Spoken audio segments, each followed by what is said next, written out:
The moment Lena Hart realized her journal was missing, she knew her life was over. Not because it contained secrets worth selling. Not because anyone would care about the private thoughts of a broke assistant nobody noticed, but because somewhere in those pages she had written things about Ethan Vale, the billionaire CEO who signed her paychecks, that could destroy what little she had left. And now that journal was sitting on his desk. If you want to see how a single mistake can change everything, stay until the end. Hit like and comment your city so I can see how far this story travels. The fluorescent lights in the executive wing hummed with a frequency that made Lena's headache worse. She stood outside Ethan Vale's office at 7:45 in the morning, hands shaking, stomach twisted into something that felt like barbed wire. Through the frosted glass door, she could see his silhouette, tall, still, probably reading something that would decide someone's future before most people finished their first coffee. She'd been awake since 3 a.m., tearing apart her apartment for the third time, under the couch, behind the radiator. In the broken hamper she kept meaning to replace. The journal wasn't there. It wasn't anywhere. Her phone buzzed, a text from her mother's night nurse. "Rough evening. She's asking for you." Lena closed her eyes. 60-hour weeks, night classes 3 times a week. Her mother's medical bills that kept growing like some kind of invasive plant, choking out everything else. And now this. She'd retraced every step from yesterday. The journal had been in her bag during lunch. She'd sat in the employee break room on the 3rd floor, eating yesterday's rice and writing between bites. Writing about how Ethan Vale walked through the building like he owned the air people breathed. How his daughter's drawing hung in his office, the only soft thing in a room full of steel and glass. How he'd looked at Lena exactly twice in 14 months, both times like she was furniture that had been rearranged without his permission. She'd also written about the merger, the one everyone was celebrating, the one that felt wrong in ways she couldn't articulate but couldn't ignore. And then she'd gotten called to help with the document crisis on 7, and somewhere between the elevator and the copy room, the journal had vanished. This morning, Patricia from Executive Support had pulled her aside in the lobby. "Mr. Vale wants to see you, 8 a.m. Don't be late." Patricia had looked at her the way people look at accident scenes. Curious, a little excited, definitely not sympathetic. Lena raised her hand to knock. The door opened before her knuckles touched wood. Ethan Vale stood there, and up close, he was exactly what 14 months of peripheral observation had suggested. Tall enough to make her feel small, dressed in a suit that probably cost more than her rent, and wearing an expression that gave away absolutely nothing. His eyes were gray, not blue-gray or green-gray, just gray, like January sky before snow. "Miss Hart." His voice was controlled, measured, the kind of voice that had fired people and closed deals and never wavered. "Come in." The office was bigger than her apartment. Floor-to-ceiling windows overlooked the city, turning morning traffic into abstract art. His desk was obscenely organized. Laptop, phone, one folder, one pen. And there, next to his keyboard, her journal. The worn leather cover looked alien in this space. Too human, too used. Lena's throat closed. Ethan gestured to a chair. She sat because her knees weren't offering alternatives. He walked around his desk but didn't sit. Instead, he leaned against it, arms crossed, studying her with the kind of focus that probably made board members sweat. "I need to start," he said, with an apology. That wasn't what she'd expected. She'd expected termination, public humiliation, maybe legal action, though she couldn't figure out for what. "I read parts of your journal." He said it like he was reporting quarterly earnings. Factual, unemotional. "It was brought to my office yesterday afternoon by someone who thought I should see what one of my employees was writing about me." The blood drained from Lena's face. "I can explain." "Don't." He held up one hand. "Let me finish." She closed her mouth. Her heart was doing something arrhythmic and painful. "What I did was a violation of your privacy. Inexcusable, regardless of how it arrived on my desk." He paused, and something shifted in his expression. Not quite human, but less robotic. "However, what I read presents a problem." Here it comes, Lena thought. Fired, blacklisted, maybe both. "You've noticed things about the Meridian merger that my own executive team hasn't mentioned. Or won't." He picked up the journal, flipped it open to a page marked with a sticky note. Lena recognized her own handwriting, the entry from 2 weeks ago. Quote, "The numbers look clean, but they feel staged, like someone dressed up a corpse and called it healthy. Who benefits if this goes through? Not us." Lena wanted to disappear, evaporate, cease existing. Ethan closed the journal. "I've had private investigators digging into Meridian for 6 weeks. They found enough irregularities to make me uncomfortable, but not enough to justify killing a deal this size." He looked directly at her. "You spotted it in their quarterly report, from the break room, while eating leftovers." She didn't know what to say. Sorry felt wrong. Thank you felt insane. "I'm not firing you," Ethan said. "I'm asking you a question. If you were in my position, what would you do?" Lena blinked. "I'm an assistant. You're someone who sees things other people miss. Answer the question." The fluorescent hum seemed louder. Outside, the city was waking up, thousands of people moving through their lives without knowing that Lena Hart was sitting in a billionaire's office being asked to solve a problem she had no business touching. She stopped, started again.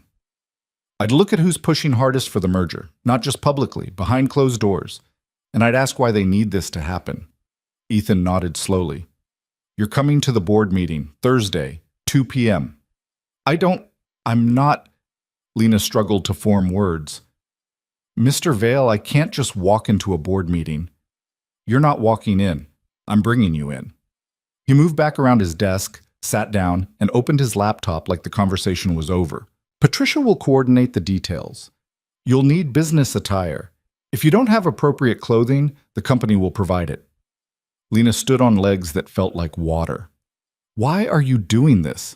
Ethan looked up. For just a second, something unguarded crossed his face. Exhaustion, maybe. Or recognition. "Because everyone else in this building is either too comfortable or too afraid to tell me the truth." He glanced at the journal. "And because you wrote something else. Page 47. His daughter drew him with a smile. I've never seen him smile. Maybe he saves them for her. Maybe that's the only place he has left that isn't a transaction. Lena's face burned. "You see people, Miss Hart. Not positions, not net worth, people." Ethan's expression reset to neutral. "I need someone who can do that in a room where everyone else stopped years ago. Thursday, 2 p.m. Don't be late." She left his office in a daze, journal tucked under her arm like evidence. Patricia was waiting by the elevators, perfectly styled, perfectly skeptical. "So," Patricia said, "you survived." "I don't understand what just happened." "Join the club." Patricia handed her a folder. "Building access upgrade, meeting schedule, and a voucher for Nordstrom. Apparently you're going shopping on the company dime. Must be nice." The tone was knife-sharp. Lena took the folder without responding. The elevator doors opened. She stepped inside, and as they closed, she caught Patricia pulling out her phone, already texting someone. The next 3 days moved like weather systems, slow, then all at once. Lena used the voucher Tuesday morning before class, feeling like an imposter in a department store where salespeople sized you up by your shoes. She walked out with 2 blazers, 3 blouses, and a pair of pants that actually fit. The total made her physically ill, but the receipt said corporate account, so she tried not to think about it. Her mother noticed the shopping bag. "What's this?" "Work thing." Lena hung the clothes in the tiny closet they shared. "Just a meeting?" Her mother's hands shook as she tried to hold her water glass. Parkinson's had taken so much already. Independence, coordination. Soon it would take more. "You look worried," her mother said. "I'm fine." "Lena." She sat on the edge of the bed. "They're putting me in a board meeting. I don't know why. I don't know what I'm supposed to do, and I'm scared I'm going to mess it up." Her mother set down the glass. "Your father used to say the most dangerous person in any room is the one who has nothing left to lose." She smiled, tired but fierce. "You've been surviving on scraps and willpower for 2 years. These people have no idea what you're capable of." Wednesday night, Lena couldn't sleep. She reviewed everything she'd written about Meridian, the revenue projections that jumped at convenient times, the executive turnover that got buried in footnotes, the pension fund that had been restructured right before the merger announcement. At midnight, she opened her laptop and started digging. Public records, LinkedIn profiles, news archives. By 3 a.m., she had names. By 5 a.m., she had patterns. When her alarm went off at 6:30, she'd been awake for 27 hours. Thursday arrived like a sentencing. Lena put on the new blazer. It fit like armor she didn't know how to wear. She looked at herself in the bathroom mirror. Same face, same exhaustion, different costume. Her phone buzzed. Ethan. Conference room B, 145. We'll go over the agenda before they arrive. She took the subway to work, surrounded by people who had no idea that her entire life was about to change, or implode, or both. The office building looked different today. Taller, more hostile. Patricia was at her desk, typing with aggressive precision. He's waiting for you. Conference room B was smaller than Ethan's office, but still bigger than anywhere Lena belonged. He was standing by the window, reading something on his phone. He looked up when she entered. Good, you're early. He gestured to the table where a folder waited. Here's what you need to know. 12 board members. 8 of them want this merger because their bonuses depend on it. 3 are undecided. 1 actively opposes it but won't say so publicly. Lena opened the folder. Faces, names, titles that sounded made up. Chief Strategy Officer, Executive Vice President of Corporate Development. Your job, Ethan continued, is not to convince them. It's to ask questions they can't answer cleanly, make them defend positions they've gotten comfortable assuming no one will challenge. And if they dismiss me, they will. He said it with certainty. You're young, female, you don't have an MBA or a pedigree. They'll try to talk over you, around you, through you. He met her eyes. Don't let them. At 2 p.m., the board members arrived like weather fronts. Expensive suits, firm handshakes, eyes that cataloged Lena and dismissed her in the same glance. Robert Chen, CFO, took the seat across from Ethan. Silver hair, perfect posture, the kind of confidence that came from 30 years of being right. Next to him, Margaret Fisk, General Counsel, arranged her tablet and legal pad with surgical precision. Down the line, David Torres, VP of Operations. Linda Kramer, Chief Marketing Officer. Names and titles Lena had only seen on internal emails. And then Gregory Nash walked in. He was older than the others, 60-something, with the kind of face that had smiled through every corporate disaster and walked away richer. Executive Chairman, the man who'd founded this company with Ethan's father 25 years ago. He looked at Lena like she was a typo. Ethan, Gregory said, sitting at the head of the table opposite Ethan, I wasn't aware we were bringing assistants to board meetings now. Miss Hart is here as a strategic consultant, Ethan said evenly. Robert Chen raised an eyebrow. Strategic consultant. With what credentials? The kind you can't get from Yale. Ethan opened his laptop. Let's begin. The first 30 minutes were theater, PowerPoint slides about synergies and market penetration and projected growth. Lena watched the board members nod along, occasionally asking questions that sounded important but didn't actually challenge anything. Then Ethan turned to her. Miss Hart, you've reviewed the Meridian documentation. Observations? 12 sets of eyes locked onto her. Most were curious. Some were annoyed. Gregory Nash's were cold. Lena opened her notebook. Her hands wanted to shake. She didn't let them. The revenue projections assume 18% growth in a market that's averaged 4% for the last decade, she said. That's aggressive. What's driving the difference? David Torres leaned back. Market expansion, new technologies, standard projections for a company positioned for growth. Which technologies? He blinked. I'm sorry? You said new technologies. Which ones? Because their R&D budget decreased last year, and their patent filings are down 40% from 3 years ago. Silence. Margaret Fisk cleared her throat. Those are cherry-picked data points. They're from Meridian's own SEC filings, Lena interrupted. Page 63 and page 98, respectively. Robert Chen's jaw tightened. Miss Hart, I appreciate your enthusiasm, but financial analysis requires understanding context. Then help me understand the context of their pension fund restructuring. Lena pulled out a printed page. 6 months ago, Meridian moved employee pensions into a separate entity. 3 weeks later, they announced this merger. Why separate the pensions first unless you're planning to leave them behind? The room temperature dropped 10 degrees. That's a standard corporate reorganization, Robert said. but his voice had an edge now. Standard for what? Protecting employees or protecting executives? Gregory Nash set down his pen. Mr. Vale, what exactly is the point of this exercise? Ethan didn't look away from Lena. Continue. She took a breath. Someone benefits from this merger happening quickly. Not us. Not long term. So who? I pulled executive compensation data. If this deal closes, 5 Meridian executives get golden parachutes worth a combined $90 million.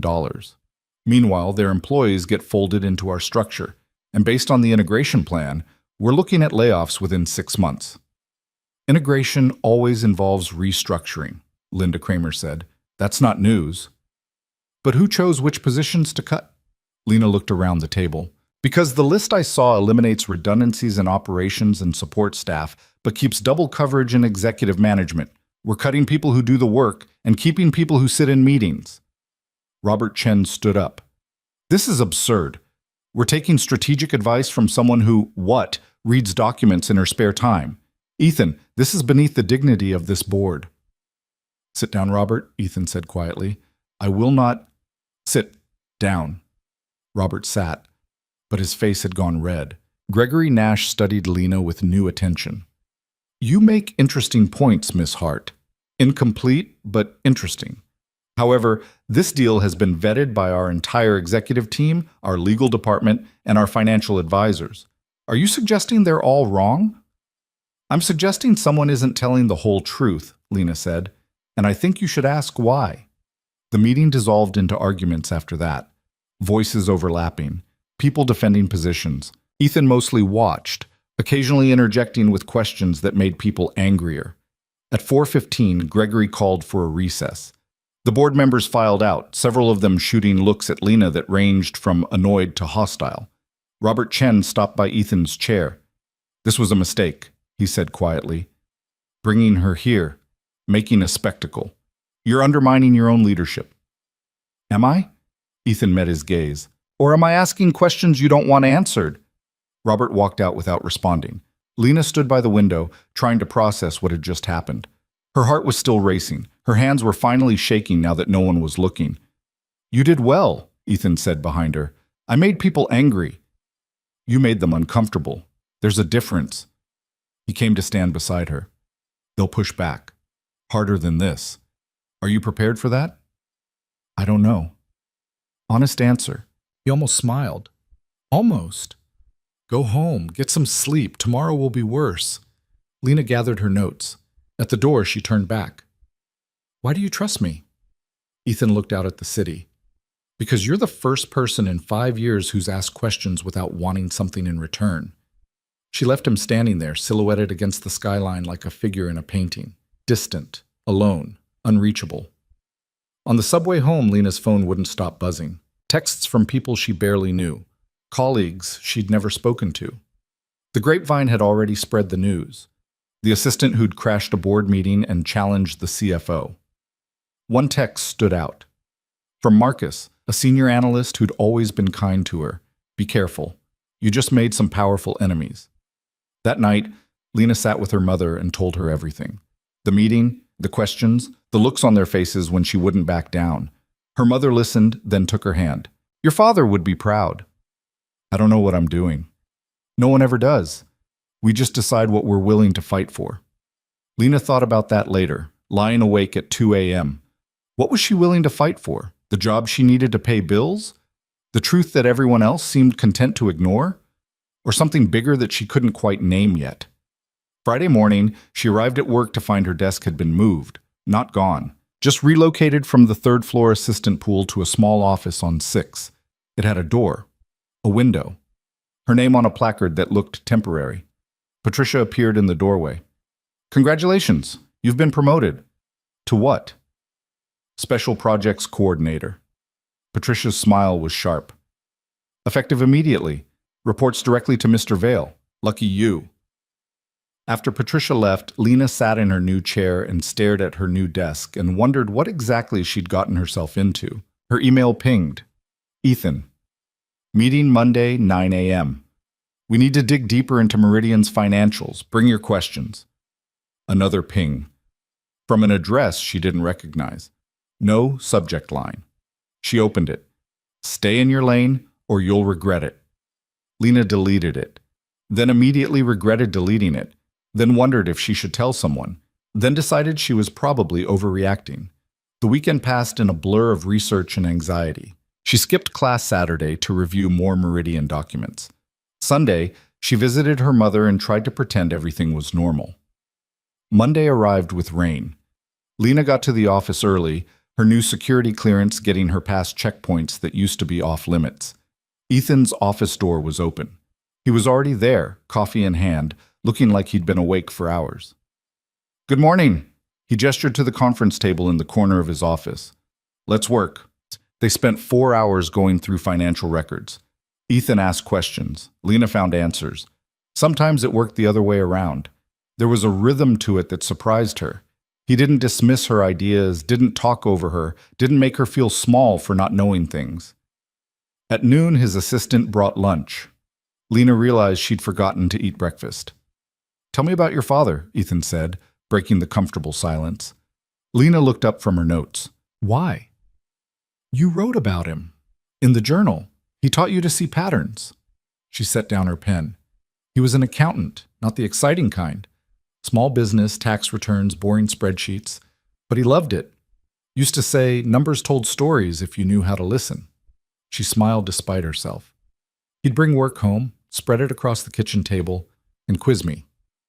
'Look at this expense report. What's wrong?' I'd be 8 years old trying to find the mistake. 'Did you find them?' 'Usually.'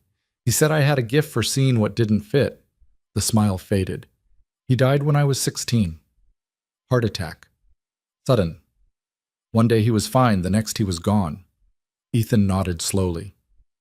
"My father built this company from nothing. Died when I was 24. Left me an empire I wasn't ready to run and a daughter I wasn't ready to raise alone." It was the most personal thing he'd ever said to her.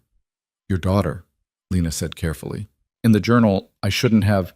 You saw what's true. I do save my smiles for her, because she's the only part of my life that isn't a negotiation." He looked at the photo on his desk, the little girl with dark curls and a gap-toothed grin.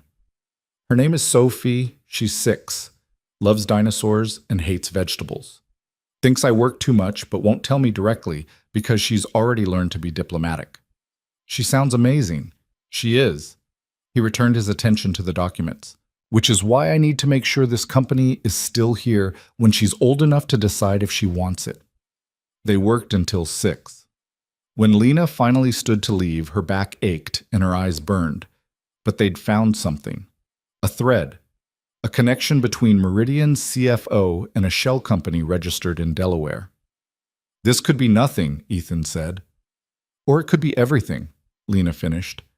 At the elevator, she ran into Robert Chen. He was leaving late too, tie loosened, looking exhausted. "Miss Hart." He didn't smile. "I hear you've been promoted." "Apparently." "Word of advice?" "From someone who's been in this business longer than you've been alive." He stepped closer. Not threatening, but not friendly. "Know when you're out of your depth. This company has survived 30 years because people understand their place. You're smart. I'll give you that. But smart isn't enough." The elevator arrived. Lena stepped inside. "Thank you for the advice, Mr. Chen." She held his gaze as the doors closed. "I'll keep it in mind." On the subway home, she thought about what he'd said. Know your place. Stay in your lane. Be smart enough to recognize when you don't belong. She'd heard variations of that her entire life, from teachers who thought she should aim lower, from loan officers who looked at her address and decided she wasn't worth the risk, from her own brain at 3 a.m. when the fear got loud enough to drown out everything else. But her father had taught her something else, that patterns existed for a reason, that numbers didn't lie, even when people did, that the truth had a weight to it, and if you were strong enough to carry it, you had a responsibility to try. Lena pulled out her phone and opened her journal app. She'd started keeping a digital version after the original had been compromised. Safer, more private. She wrote, "Day 5 of whatever this is. Made an enemy today. Maybe several. Don't know if I'm brave or stupid, probably both. But I'm not backing down. Not yet. Not while there's still more to find. She sent it to herself as a reminder. Then she put her phone away and watched the city blur past the subway windows, wondering how much longer she could keep this up before something broke. The answer came sooner than she expected. Tuesday morning brought fog thick enough to erase the skyline. Lena stood at her new office window, watching the city disappear into gray, and thought about how quickly things could vanish. Visibility, certainty, the illusion of safety. Her phone buzzed. Ethan, conference room, now. She grabbed her laptop and the folder she'd been building on Meridian's shell company connections. The executive floor was quieter than usual, like the building itself was holding its breath. Ethan wasn't alone in the conference room. A man in his 50s sat across from him, lean and weathered, with the kind of eyes that had seen too much to be impressed by anything. He wore jeans and a blazer that had seen better years. "Miss Hart, this is James Porter, private investigator." Ethan gestured to an empty chair. "James, Lena Hart. She's the one who found the Delaware connection." James looked at her with the flat assessment of someone who sized people up for a living. The assistant. "Not anymore," Lena said, sitting down. That earned something that might have been a smile. "Fair enough. Let me show you what I found." He opened his laptop and turned it so they could both see. Bank records, wire transfers, a web of transactions that looked random until James started connecting them. "Your CFO, Robert Chen, has been moving money through 3 different entities for the past 18 months, James said, clicking through documents. Small amounts. Nothing that would trigger automatic flags. But consistent. Every 2 weeks, like clockwork. To where? Lena leaned closer. A consulting firm called Apex Strategic Solutions, which is owned by a holding company, which is owned by another holding company. 3 layers deep, you find Meridian's CFO, Richard Voss. Ethan's expression didn't change, but his fingers tightened on the table edge. Robert's paying Voss directly. Has been for over a year. Started before merger talks even began. James pulled up another file. And Voss is returning the favor. See this? Meridian hired Chen's nephew last year. Gave him a VP title and a salary that would make your head spin. Kid's 28, has an art history degree, and somehow he's executive vice president of strategic initiatives. Lena felt something cold settle in her stomach. They're buying each other's support. More than that, they're building a network. James scrolled through more records. I found 6 other executives across both companies with similar arrangements. Money moving in circles. Jobs for relatives. Consulting contracts that don't actually produce anything. How much are we talking about? Ethan asked. Conservatively? 15 million so far, but if this merger goes through, the real payday comes after. Voss gets his golden parachute, Chen gets kickbacks, and everyone in the network gets bonuses structured to look legitimate. Lena's mind raced through the implications. The pension fund restructuring. That wasn't about protecting employees. It was about hiding assets before the merger so they couldn't be touched later. James nodded. You're quick. Yeah, that's exactly what it looks like. They restructured the pensions into a separate entity, then underfunded it. When the merger happens and layoffs start, those pension obligations become someone else's problem. Probably end up in litigation for years while people who worked there for decades get pennies on the dollar. Can we prove all this? Ethan's voice was controlled, but Lena could hear the anger underneath. Some of it. The transactions are real, the connections are documented. But proving intent? That's harder. These guys are smart. They've kept everything just clean enough to claim it's legitimate business. Lena opened her laptop and pulled up the file she'd been working on. What about this? I found purchase orders from Meridian to a supplier called Titanium Logistics. They've been buying equipment for a facility expansion that doesn't exist. I checked the address. It's an empty lot in New Jersey. James took her laptop, scanned the documents. His eyebrows went up. Where did you get this? Public Records, SEC filings, their own website. Lena pulled up another tab. They've spent $40 million on this ghost expansion. The invoices all go through Apex Strategic Solutions for processing. Jesus. James sat back. They're laundering money through fake purchase orders. This isn't just corruption, it's fraud. Ethan stood and walked to the window, hands in his pockets. For a long moment, he just stared out at the fog. When he finally spoke, his voice was quiet. Robert Chen has been with this company since the beginning. He worked with my father. I trusted him. That's why they picked him, James said, not unkindly. The best con always comes from someone you don't want to suspect. So what do we do? Lena asked. Ethan turned to face them. We need more evidence, enough that when we bring this to the board, they can't dismiss it or bury it. He looked at James. Can you get inside Meridian's systems? Not legally. I'm not asking you to break the law. I'm asking if you know someone who can find information that's technically accessible but well hidden. James smiled. Actually smiled. I know a guy. They spent the next 2 hours building a strategy. James would dig deeper into the financial connections. Lena would analyze Meridian's operational documents for more inconsistencies. Ethan would quietly reach out to the board members he thought might listen. At noon, Ethan's phone rang. He looked at the screen, frowned.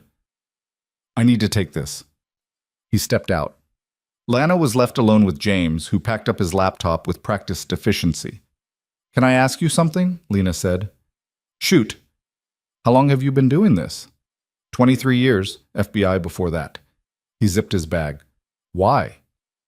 Does it get easier, knowing people are lying, seeing how deep it goes? James studied her for a moment. You want the honest answer or the comforting one? Honest. No, it doesn't get easier. You just get better at living with it. He stood. But here's what I learned. The people who do this kind of thing, who build these networks and hurt people for profit, they count on everyone else being too tired or too scared to fight back. Most of the time, they're right. But every once in a while, someone like you comes along who doesn't know enough to quit. Is that a compliment? It's a warning. These people will come after you. They'll question your motives, your credentials, your right to even be in the room. And when that doesn't work, they'll go lower. Lena thought about the threatening email. She hadn't told anyone about it yet. James seemed to read her mind. If you're getting threats, document everything. Don't engage, don't delete, just save it all. After he left, Lena sat alone in the conference room and let herself feel the weight of what they'd uncovered. This wasn't just a bad merger anymore. It was systematic theft dressed up in corporate language. And she was right in the middle of it. Her phone buzzed. A text from an unknown number. You should have stayed invisible. She screenshotted it, saved it, tried to ignore the way her hands shook. Ethan came back 15 minutes later looking like he'd aged a year. That was Gregory Nash he wants to meet, tonight. Just the two of us. He paused. He mentioned you specifically, said we need to talk about your role going forward. That doesn't sound good. It's not. Ethan pulled out his phone, showed her a forwarded email. It was from Robert Chen to the entire executive board. Subject line, concerns regarding recent personnel decisions. Lena read it twice. The language was careful, professional, and absolutely vicious. Chen laid out his concerns about Ethan's judgment, his decision to promote an unqualified assistant, his reliance on outside investigators instead of trusting his own team. He stopped just short of calling for Ethan's removal, but the implication was clear. He's making his move, Lena said, faster than I expected, which means we're close to something he really doesn't want found. Ethan took back his phone. I need you to keep digging, and I need you to be ready for this to get worse before it gets better. That night, Lena worked until her vision blurred. She cross-referenced purchase orders with delivery records, matched invoices to bank transactions, built spreadsheets that mapped out the entire network of fraud. At 11 p.m., she found something that made her stomach drop. One of the shell companies Robert Chen had been funding was called Hart Financial Services. Her last name. It couldn't be coincidence. She dug deeper. Hart Financial Services had been registered 8 years ago. The listed owner was Michael Hart, her father. Lena's hands went numb. This wasn't possible. Her father had been dead for 14 years, and even when he was alive, he'd run a small accounting practice, not some corporate shell company. She ran a search for Michael Hart and the company name, found articles from a decade ago, business registration documents, and then, buried in an archived news site, a headline that stopped her heart. Local accountant under investigation for financial irregularities.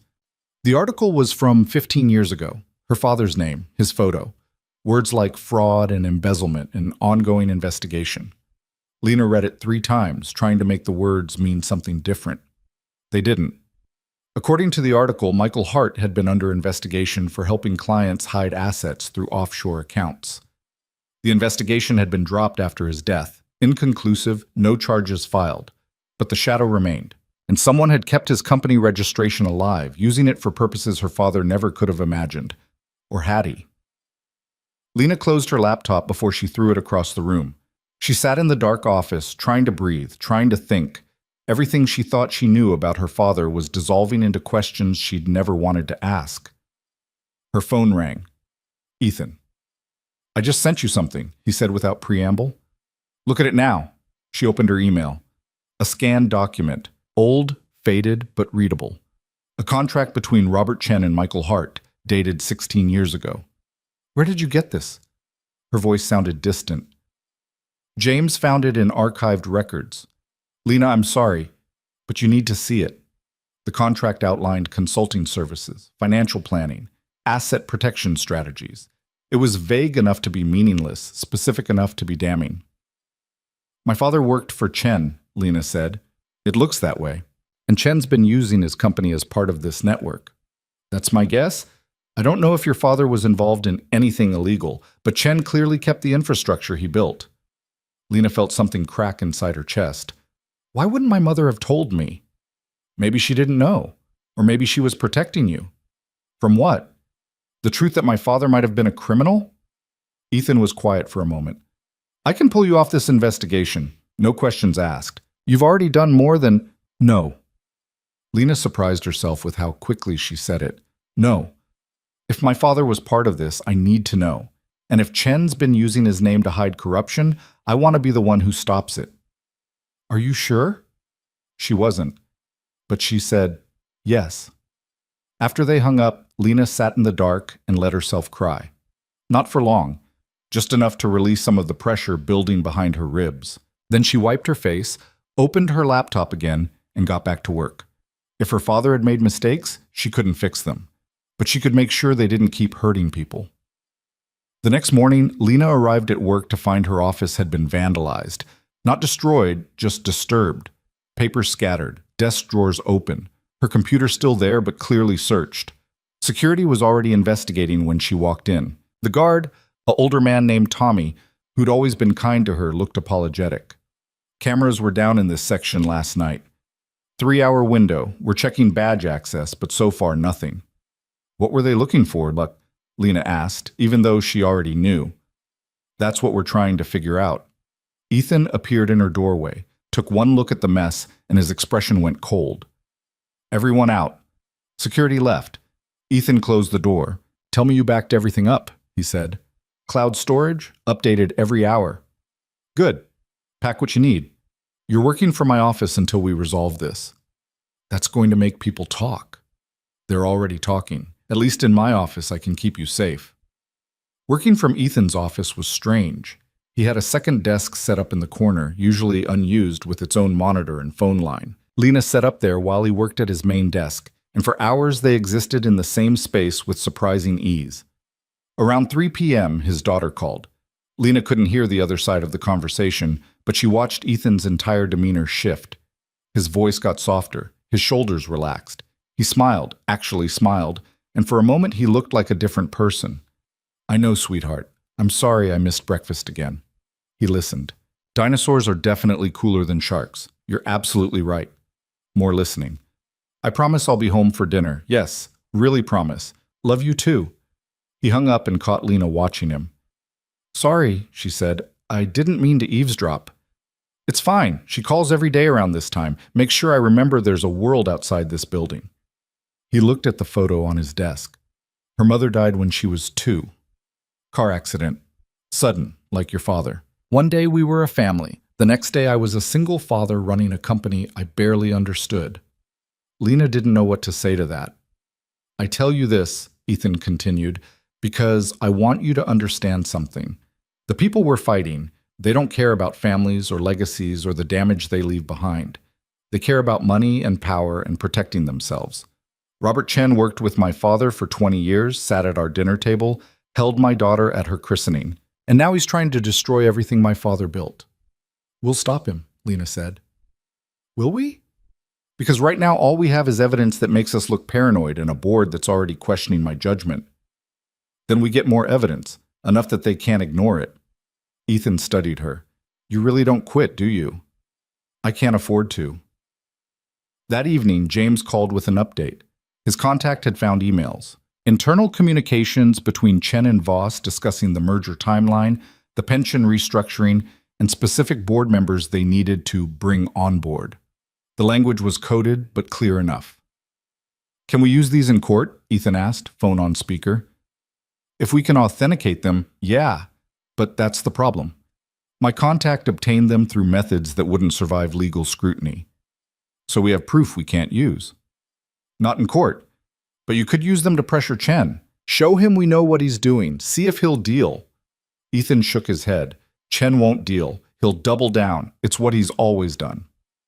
Then we need someone on the inside, Lena said. Someone in the network who's scared enough to flip. James made a sound of approval. She's right. Find the weakest link. Apply pressure. See who breaks. After the call ended, they made a list of everyone connected to the scheme. 12 names. Lena studied them, trying to find the vulnerability. Margaret Fisk, she said finally, General Counsel. She's been with the company 15 years, no complaints, solid reputation. But look, she turned her laptop so Ethan could see. Her daughter just started college. Expensive college. And 6 months ago, Margaret got a consulting contract worth $200,000 from one of Chen's shell companies. You think she took the money for her daughter's tuition? I think she made a choice she regrets. And if we approach her right, she might make a different one. Ethan considered this. If we're wrong, she'll go straight to Chen. And if we're right, we get a witness. He looked at her with something that might have been admiration. When did you get so good at this? I'm not. I'm just scared enough to try anything. They decided to approach Margaret the next day. Quietly. Ethan would arrange a private meeting, just the three of them, off company property. That night, Lena went home and found her mother waiting up, worry carved into every line of her face. I got a call today, her mother said, from someone who said they were concerned about you, about the pressure you're under at work. Lena's blood went cold. Who? He didn't give his name, just said you were getting involved in things beyond your understanding, and it would be a shame if something happened to you because of it. Mom, is it true? Are you in danger? Lena sat down beside her. She wanted to lie, to say everything was fine, but her mother deserved better than that. I found something at work, something bad, and the people involved don't want it coming out. She took her mother's shaking hands. I'm being careful. I promise. Your father used to say that too. Her mother's voice broke. Right up until they started investigating him. What do you mean? Her mother looked away. I never told you because I wanted you to remember him the way he was. Kind. Honest. Good. But those last few months he was scared. Someone was pressuring him to do things he didn't want to do. Financial things. He wouldn't tell me details, said it was safer if I didn't know. Chen, Lena said. It was Robert Chen, wasn't it? Her mother nodded slowly. He came to the house once, after your father died. Told me he was sorry for our loss. Asked if your father had left any work files at home. I said no, but I'd already burned them. Your father made me promise to destroy everything if something happened to him. Why didn't you tell me this before? Because you were 16 and you just lost your father, and I couldn't bear to take away the good memories too. Tears ran down her mother's face. I'm sorry. I should have told you when you started working there. I should have warned you. Lena held her mother while she cried, and felt the last pieces of her childhood version of her father crumble away. He hadn't been perfect. He'd made choices, probably bad ones, under pressure she'd never understand. But he'd tried to protect them. Even in death, he'd tried to shield them from whatever he'd gotten tangled up in. And now Chen was using that same leverage, those same tactics, on her. I'm going to finish what Dad couldn't, Lena said quietly. I'm going to stop them. Her mother pulled back, searched her face. Even if it costs you everything? Especially then. The next day, they met Margaret Fisk at a coffee shop 3 blocks from the office. She arrived exactly on time, perfectly composed and clearly suspicious. This is unusual, Margaret said, sitting down with her coffee. Meeting off-site, no agenda. Should I have brought my lawyer? This isn't a legal meeting, Ethan said. It's a conversation, off the record. There's no such thing as off the record when the CEO requests a private meeting with general counsel. Lena decided to try. We know about the consulting contract, the $200,000 from Apex Strategic Solutions. Margaret's face didn't change, but something flickered in her eyes. That was legitimate work, regulatory compliance consulting, for a company that doesn't have any regulatory compliance needs. Lena opened her laptop. Apex is a shell company. It exists to move money between people who don't want those transactions examined too closely. That's a serious accusation. It's a serious problem, Ethan said. Margaret, I've known you for 15 years. You're not corrupt, but you made a choice, probably for good reasons, that put you in the middle of something much bigger than you realized. Margaret set down her coffee with careful precision. What exactly are you asking me? We're asking you to tell us what you know, Lena said. About the merger, about Chen and Voss, about who else is involved. And if I don't? Then when this all comes out, and it will come out, you'll go down with everyone else. Ethan's voice was gentle but firm. Or you can help us stop it. We're not trying to destroy anyone. We're trying to save this company. Margaret was quiet for a long time. She looked out the window at people passing by, living normal lives, unaware of the conversation happening in this coffee shop. Finally, she spoke. My daughter got into Princeton. Full ride was off the table because we make just enough to disqualify for financial aid, but not enough to actually afford it. When Chen approached me with the consulting offer, I knew what it really was, but I told myself it was just one contract, one compromise, for her future. What did he ask you to do? Lena asked. Legal opinions? Structured to support the merger. I was supposed to review Meridian's contracts and find no issues, even when there were issues. She looked at them. I wrote 3 separate memos flagging problems. Chen had me rewrite them until the problems disappeared. Do you still have the original versions? Yes. I kept everything, just in case. Margaret's hands trembled slightly. I'm not proud of this. We're not here to judge you, Ethan said. We're here to give you a way out, help us build a case. Testify if it comes to that. In exchange, I'll make sure you're protected. Chen will destroy me. Chen's already destroyed, Lena said. He just doesn't know it yet. The question is whether you want to be standing with him when he falls or standing with us when we pick up the pieces. Margaret closed her eyes. When she opened them again, she looked exhausted but resolved. What do you need? They spent 2 hours in that coffee shop while Margaret outlined everything. The network of executives, the coded language they used in emails, the board members who were actively complicit versus those who were just willfully ignorant. By the end, Lena had filled 12 pages of notes. When they finally left, Margaret stopped at the door. I keep thinking about all the people who'll lose their jobs when this merger goes through. The pensions that'll disappear. I told myself it wasn't my fault, wasn't my responsibility to stop it. But it was. And I didn't. You are now, Ethan said. That counts for something. Back at the office, Lena and Ethan compiled everything they had. The financial records, James's investigation, Margaret's testimony. It was almost enough. Almost. We need to move soon, Ethan said. Chen knows we're digging. The break-in, the threats. He's getting desperate. How desperate? As if in answer, Ethan's phone rang. He looked at the screen and his expression hardened.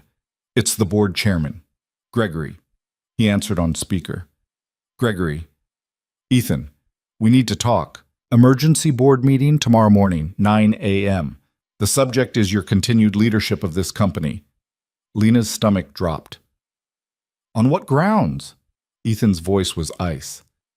Erratic decision-making, promoting unqualified personnel to sensitive positions, launching unauthorized investigations into board members. Shall I continue? I'm investigating fraud, Gregory. If the board has a problem with that, the board has a problem with how you're conducting yourself. You've created a hostile environment. Robert has filed a formal complaint. Several others have expressed concerns. This meeting is happening whether you want it or not. Fine. I'll be there. And Ethan, come prepared to defend yourself, or come prepared to step down. The line went dead. Lena felt like the floor had disappeared beneath her. They're forcing you out. They're trying. Ethan stood and walked to the window. Chen made his move. He got to Gregory first, probably showed him select pieces of evidence that make me look paranoid or vindictive. So what do we do? He turned to face her. We go to that meeting with everything we have, all of it, and we force them to choose between protecting Chen or protecting this company. And if they choose Chen, then we both lose our jobs and hope the evidence eventually finds its way to the right authorities. He almost smiled. Not the outcome I was hoping for. Me neither. They worked through the night, building the case they'd present to the board. Every document organized, every connection mapped, every piece of evidence ready to deploy. Lena's eyes burned and her head ached, but she kept going because stopping meant thinking about what would happen if they failed. At 4 a.m., Ethan made coffee. They drank it in silence, watching the city wake up through the windows. Can I ask you something? Lena said. Of course. Why are you risking everything for this? You could walk away, sell the company, spend time with your daughter, live whatever life you want. Ethan was quiet for a moment. My father built this company because he believed businesses could do good in the world.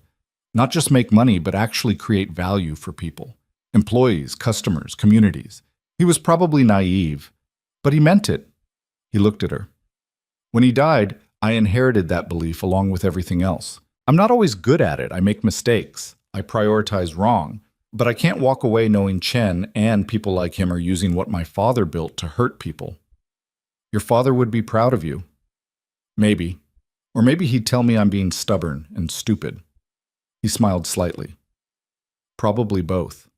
At 8:30, they gathered their materials and headed to the boardroom. Lena's hands were steady now. Fear had burned through to something else. Determination, maybe. Or just the understanding that there was no going back. The board members were already assembled when they arrived. 12 faces, most of them hostile or carefully neutral. Robert Chen sat next to Gregory Nash, looking confident and calm. Margaret Fisk sat at the far end of the table, refusing to meet anyone's eyes. Gregory called the meeting to order. We're here to discuss serious concerns that have been raised about Ethan Vale's leadership. Robert, you have the floor. Chen stood. He had a folder in front of him, organized and professional. Thank you, Gregory. What I'm about to present is difficult for me personally. Ethan and I have worked together for years, but I have a responsibility to this company and its shareholders that supersedes personal relationships. He began laying out his case. Ethan's decision to promote Lena without proper vetting, his hiring of outside investigators to look into board members, his creation of a hostile work environment based on unfounded conspiracy theories. Every point was delivered calmly, backed by carefully selected evidence that made Ethan look either paranoid or unstable. Lena watched the board members' faces. Some were convinced. Others were still deciding. When Chen finished, Gregory turned to Ethan. Your response? Ethan stood. Everything Robert just told you is technically true and completely misleading. Yes, I promoted Miss Hart because she identified fraud that our entire executive team missed or ignored. Yes, I hired investigators because I had evidence of corruption and needed to verify it. And yes, I've created tension because some people in this room are actively stealing from this company. The room erupted, voices overlapping, people demanding proof, Chen calling for order. Gregory slammed his hand on the table. Enough. Ethan, if you're accusing board members of criminal activity, you better have evidence. I do. Ethan nodded to Lena. She stood and connected her laptop to the conference room display. Her hands didn't shake. She'd practiced this too many times to mess it up now. The first slide showed the network of shell companies, names, connections, money flows. She walked them through it step by step. Apex Strategic Solutions, the fake purchase orders, the pension restructuring, every piece of the fraud laid out in clear, undeniable detail. This isn't speculation, Lena said. These are bank records, SEC filings, contracts signed by people in this room. She pulled up the emails James had found. Coded language made explicit through context. Chen and Voss discussing timeline. Margaret suppressed legal memos. The whole ugly picture. Chen's face had gone red. Those emails are inadmissible. They were obtained illegally. We're not in court, Robert. Ethan said. This is a board meeting, and the question isn't whether we can convict you, it's whether you can explain any of this. Gregory stared at the screen. Is this real, Robert? It's taken out of context, misinterpreted. These are standard business arrangements. $200 million in fraudulent transactions is standard business. Lena pulled up another file. Or is it standard to threaten the families of people who ask questions? She displayed the threatening text she'd received, the call to her mother, the break-in at her office. The room had gone completely silent. Margaret Fisk stood up. Her voice shook but held. It's true. All of it. Robert approached me 8 months ago, offered me money in exchange for legal opinions that supported the merger regardless of actual legal risks. I accepted. I was wrong. But I'm not covering for this anymore. Chen turned on her. You have no idea what you've just done. I know exactly what I've done, Margaret said. I've stopped lying. Gregory looked like he'd aged 10 years in 10 minutes. Robert, do you have anything to say? Chen sat very still. His confidence had cracked, but underneath it was something harder, meaner. You want to know what I have to say? Fine. This company was dying when I came here. Your father's naive dreams of doing good were bankrupting us. I saved this company. I made it profitable. Everything I've done has been for our bottom line. You've been stealing, Ethan said. I've been surviving. And yes, I've made sure I'm taken care of in the process. You think that makes me special? Look around this table. Half these people have similar arrangements. We all take care of our own. That's how this world works. Not in my company, Ethan said quietly. Your company. Chen laughed, bitter and sharp. You inherited an empire you didn't earn and barely understand. Your father was a fool, and you're following in his footsteps. The only difference is I won't be here to save you this time. He stood, grabbed his jacket, and walked toward the door. Robert, Gregory said, if you leave this room, it's over. Your career, your reputation, everything. Chen stopped at the door, looked back at the table. My career was over the moment she walked into this boardroom. He glanced at Lena with pure venom. Should have stayed invisible, girl. Would have saved yourself a lot of pain. Then he was gone. The silence he left behind was crushing. Finally, Gregory spoke. We need legal counsel, immediately, and we need to contain this before it becomes public. No, Ethan said. We're not containing anything. We're reporting it. To the SEC, to the authorities, to anyone who needs to know. This company is going to survive this by being honest about what happened, not by hiding it. One of the other board members, David Torres, cleared his throat. That's suicide. The stock will tank. Shareholders will revolt. Maybe. Or maybe they'll see a company that found corruption and dealt with it instead of covering it up. Ethan looked around the table. My father built this company on integrity. Chen tried to turn it into something else. We're taking it back. Everyone who was involved in this scheme has until the end of the day to resign. Everyone else? We have work to do. The meeting broke up in chaos.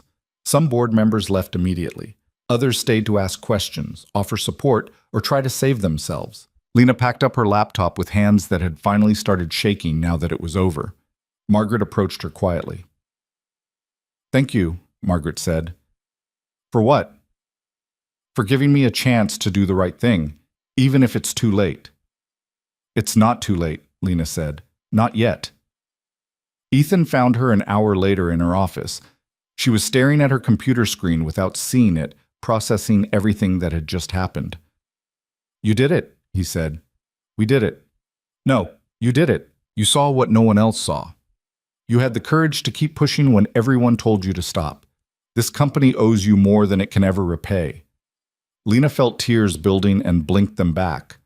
What happens now? Now we clean house, rebuild, try to salvage what we can. He paused. And I'd like you to help, not as an assistant, as someone who actually belongs in those rooms. I don't know if I'm ready for that. Neither do I. But I know I trust you. And right now, that's worth more than any credential. Her phone buzzed, a text from her mother. I'm proud of you. Lena looked up at Ethan, this man who'd started as a distant, intimidating figure and had become something else, an ally, maybe even a friend. Okay, she said, Let's rebuild. Outside the window, the fog was finally lifting. The fog had lifted, but the storm was just beginning. By Friday afternoon, 3 more board members had resigned. 2 others were under internal investigation. The legal department was working 18-hour days preparing documentation for the SEC. And Lena's name was everywhere, whispered in hallways, typed in emails, spoken with either admiration or contempt depending on who was talking. She'd become visible in exactly the way she'd always feared. Her new title was Director of Strategic Oversight, which sounded impressive and meant almost nothing because the role was being invented as they went. What it actually meant was that she sat in meetings she had no business attending, asked questions that made people uncomfortable, and tried not to drown in the attention that came with being the assistant who'd exposed a $200 million fraud scheme. The press got hold of the story Tuesday morning. Not the details, just enough to make headlines. Investment firm launches internal investigation into executive corruption. By noon, reporters were camped outside the building. By evening, Lena's LinkedIn had exploded with connection requests from people she'd never met. Don't read the comments, Marcus warned her in the break room. He'd been one of the few people who'd treated her the same before and after. Trust me, nothing good lives in comment sections. But Lena read them anyway. Half called her brave. The other half called her an opportunist, a social climber, someone who'd slept her way into Ethan's good graces. The words stung more than she wanted to admit. She was working late Wednesday, reviewing restructuring proposals, when Patricia knocked on her office door. The executive assistant looked different somehow, less polished, more tired. "Can I come in?" Patricia asked. Lena gestured to the chair. Patricia sat with unusual hesitation. "I owe you an apology," Patricia said. "I've been awful to you since you started. Dismissive, cold. I told myself it was because you didn't belong here, but really it was because I was scared." "Scared of what?" "That someone like you could come in and do in 14 months what I couldn't do in 8 years. See things. Matter." Patricia looked at her hands. "I've been Robert Chen's assistant for most of my career. I knew something was wrong. I saw the emails, the meetings, the things that didn't add up, and I told myself it wasn't my place to ask questions." Lena felt something shift. "Did he ask you to do things? Help with the scheme?" "Nothing illegal, just small things. Schedule meetings off the books. Don't log certain calls." I thought I was being professional, following orders. Patricia's voice cracked. "But I was helping him hide it, and now I have to live with that. Are you telling me this because you want forgiveness, or because you want to help?" Patricia looked up, surprised. "Both, I guess. Is that allowed?" "I don't know. I'm still figuring this out too." Lena pulled out a legal pad. "Tell me everything you remember. Times, dates, who met with who, every small thing that seemed off." They talked for 2 hours. Patricia's memory was sharp, her records meticulous. By the end, Lena had 3 more names and a timeline that filled in gaps James's investigation had missed. "What happens to me now?" Patricia asked as she stood to leave. "That's not my decision, but if you testify honestly, that counts for something." After Patricia left, Lena sat alone in her office and wondered how many other people in this building had seen pieces of the truth and chosen silence. How many had been scared or complicit, or just tired of fighting? How many had been like her father, pressured into choices they couldn't undo? Her phone rang. "Ethan. My apartment. Tomorrow night, 7 p.m. His voice was tense. "We need to talk. Not here." "About what?" "I'll explain tomorrow. Just come." He hung up before she could ask more questions. Lena left the office after midnight, exhausted and uneasy. The subway was nearly empty. She sat in the harsh fluorescent light and tried not to think about the threatening emails that had started arriving again. Different accounts, same message, back off or pay the price. She'd forwarded them all to security. James said they were likely from someone connected to Chen, trying to scare her into silence. It was working, but she wasn't about to admit that. Thursday crawled by in a series of tense meetings and whispered conversations. The board had hired an outside firm to conduct a full audit. Employees were being interviewed, people were choosing sides, and the divisions were getting uglier. Lena overheard 2 executives talking in the hallway outside her office. She got lucky, that's all. Right place, right time. "I heard Vale's been grooming her, playing the long game." "For what? She's nobody. No connections, no credentials. 6 months from now, she'll be gone and he'll have moved on to the next one." The words hit harder than they should have. Lena closed her door and tried to focus on work, but doubt had wormed its way under her skin. What if they were right? What if this was temporary, a moment of usefulness before she became irrelevant again? At 6:30, she left for Ethan's apartment. The address he'd given her was in a building she'd passed 100 times without thinking about who lived there. The doorman checked her name against a list and waved her through to elevators that opened directly into individual apartments. The doors slid open into a space that was nothing like she'd expected. Yes, it was expensive. Floor-to-ceiling windows, original hardwood, furniture that probably cost more than her yearly salary. But it was also lived in. Sophie's drawings covered one wall. Toys scattered across the floor. A blanket fort in the corner of the living room. Ethan appeared from the kitchen wearing jeans and a t-shirt. Lena had never seen him in anything but suits. It was disorienting.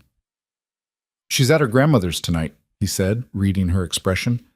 "I thought we could use privacy. This is about more than work, isn't it? Sit down, please."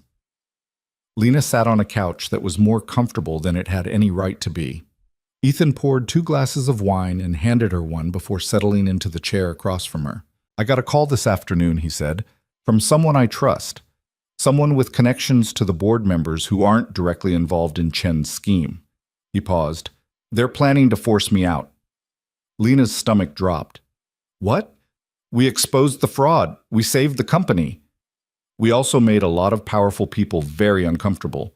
Some because they were complicit. Others because we proved the board wasn't doing its job. Gregory's been taking calls from shareholders. The optics are bad. CEO promotes unknown assistant, launches investigation into his own CFO, companies in chaos. They want stability." "So they're sacrificing you for stability?" "It's more complicated than that. There's a faction that wants me gone regardless. They think I'm too much like my father, too idealistic, too willing to prioritize ethics over profit. Chen was one of them.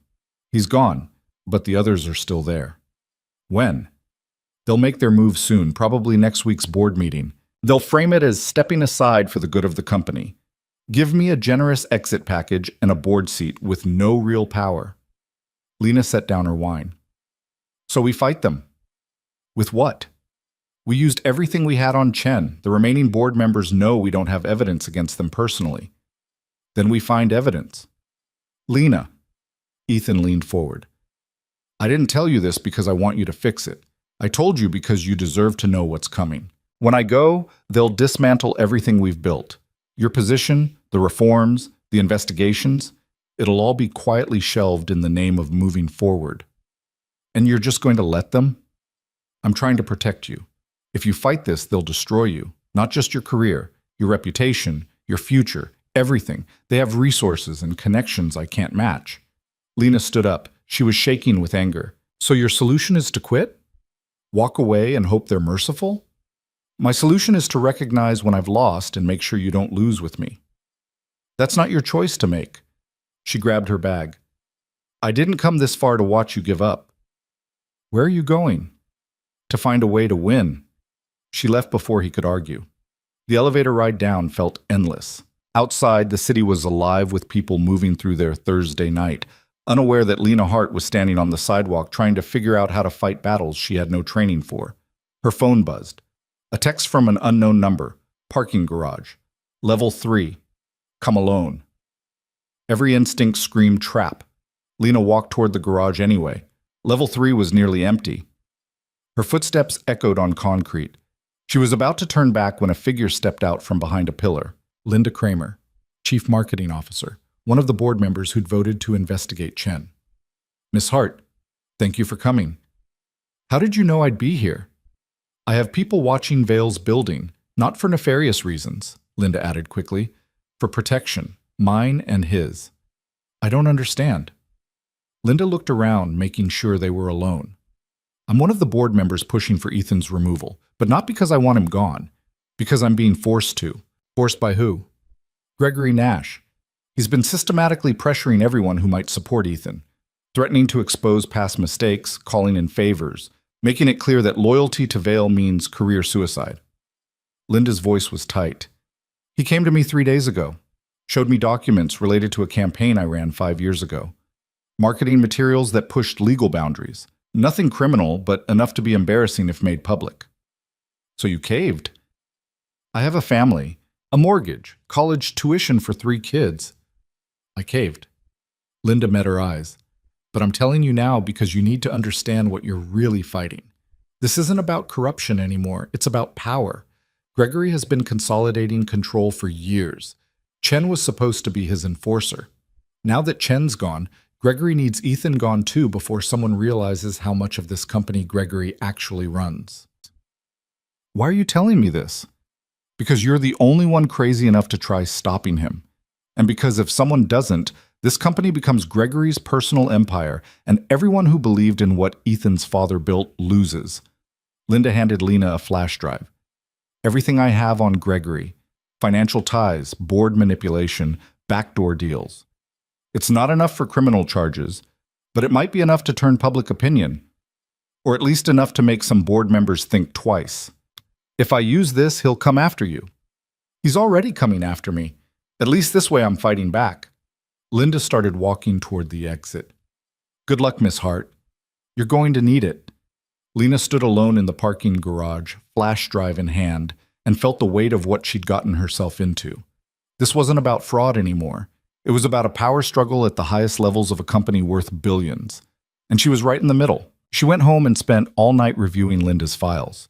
Gregory Nash's fingerprints were everywhere. Deals structured to benefit him personally. Board positions he'd maneuvered allies into, financial arrangements that skirted ethics rules without quite breaking them. He'd been building his own empire inside Ethan's father's company for decades. At 3 a.m., Lena's mother found her still working at the kitchen table. You should sleep, her mother said. I can't, not yet. Her mother sat down across from her. Your father used to do this, stay up all night with his files, trying to find a way out of whatever Chen had him trapped in. She touched Lena's hand. He never found it. It killed him, I think. The stress, the fear, the impossible choices. I'm not Dad. No, you're stronger, but even strong people break if they carry too much. What am I supposed to do? Just give up? Let these people win? I'm saying you need to decide what you're actually fighting for. Is it justice? Revenge? Proving something to yourself? Her mother's eyes were sad and knowing. Because if you don't know why you're fighting, you won't know when to stop. Lena thought about that as dawn broke over the city. What was she fighting for? The truth? The company? Ethan? Or was she fighting because she'd spent her whole life being invisible, and this was finally her chance to matter? She didn't have an answer. Friday morning, she went to work with Linda's flash drive and a plan that was mostly hope and stubbornness. She needed to present this evidence to someone who could use it. Someone with authority and motivation to take on Gregory Nash. The problem was she didn't know who that someone was. She was still working through options when her office door burst open. 2 people she'd never seen before walked in, a man and woman in dark suits with badges clipped to their belts. Lena Hart? The woman said. Yes? I'm Agent Sarah Chen, FBI. This is Agent Mike Torres. We need to ask you some questions about Robert Chen and the Meridian merger fraud. Lena's mouth went dry. Should I have a lawyer? You're not under investigation. We just want information. Agent Chen sat down without being invited. You were instrumental in exposing the fraud. We'd like to understand how you discovered it. They spent 2 hours going over everything. Lena walked them through the journal, the initial suspicions, the investigation, the board meeting. She showed them documents, explained connections, laid out the entire scheme. Agent Torres took notes. This is good work. Better than good. How did you know where to look? My father taught me to see patterns, and I had access to documents most people ignore. Your father, Agent Chen said, pulling out a file. Michael Hart. He was under investigation 15 years ago for financial irregularities. Investigation was dropped after his death. Lena's chest tightened. I know. Did you know he was working with Robert Chen at the time? That Chen was the one who reported him to authorities. The room tilted. What? Agent Chen slid documents across the desk. Investigation reports, interview transcripts. And there it was. Robert Chen's statement to federal investigators accusing Michael Hart of helping clients evade taxes through illegal offshore accounts. Your father was working for Chen, Agent Chen continued. When he refused to participate in a scheme Chen was running, Chen turned him in for earlier work they'd done together. Classic manipulation. Make someone complicit, then use that compliance as leverage. Lena couldn't breathe. Chen killed my father. Not directly, but the stress of the investigation, the knowledge that he was facing criminal charges that likely contributed to his heart attack. Agent Torres's voice was gentler. We think Chen's been using this playbook for decades. Find talented people, compromise them, control them. When they become liabilities, destroy them. Why are you telling me this? Because we think Gregory Nash is using the same playbook. And we think you're his next target. Agent Chen pulled out more documents. Photos of Lena leaving Ethan's apartment, transcripts of her emails, records of her financial transactions, every penny accounted for. Someone's building a file on you, Agent Chen said. Character assassination material. They're looking for anything they can twist. Your relationship with Ethan Vale, your rapid promotion, your access to confidential documents. They're preparing to destroy your credibility before you can threaten them further. Gregory, Lena said, that's our suspicion, but we can't prove it yet, which is why we need your help. Agent Torres leaned forward. Keep doing what you're doing. Gather evidence, build the case. But now you're doing it knowing we're backing you up. You want me to wear a wire? Nothing that dramatic. Just document everything. If Nash or his people approach you, record it. Legal in this state as long as one party consents. That's you. After they left, Lana sat in her office and tried to process everything. Chen had destroyed her father. Gregory was trying to destroy her. And the FBI was asking her to be their inside source in a case that could take down some of the most powerful people in the financial world. She called Ethan. We need to talk. Now. They met in a conference room neither of them had used before. Lena told him everything. Linda's information, the FBI visit, the files being built against her. This is bigger than we thought, Ethan said when she finished. Gregory's not just trying to take control of the company. He's trying to eliminate anyone who might challenge him. You, me, anyone who knows too much. The FBI can protect you. I don't want protection. I want to stop him. Lena pulled up Linda's files on her laptop. Look at this. Gregory's been siphoning money from company accounts for years. Not huge amounts, nothing that triggers audits, but consistent. He's stolen maybe 20 million over the last decade. Ethan studied the documents. This is enough to force him out. If we present this to the board is terrified of him. Half of them owe him favors. The other half are too scared to act. Lena closed the laptop. We need to go public. Take this to the press, the shareholders, anyone who'll listen. That'll destroy the company's reputation. The company's reputation is already destroyed. We're just deciding whether to control the narrative or let Gregory write it. Ethan stood and walked to the window. Outside, the city moved through another Friday afternoon, people heading home early, starting weekends, living normal lives. If we do this, he said slowly, there's no going back. Gregory will come after both of us with everything he has. He's already coming. At least this way we're fighting back. And if we lose? Then we lose knowing we tried. Ethan turned to face her. Something had changed in his expression. Not quite hope, but maybe the memory of what hope felt like.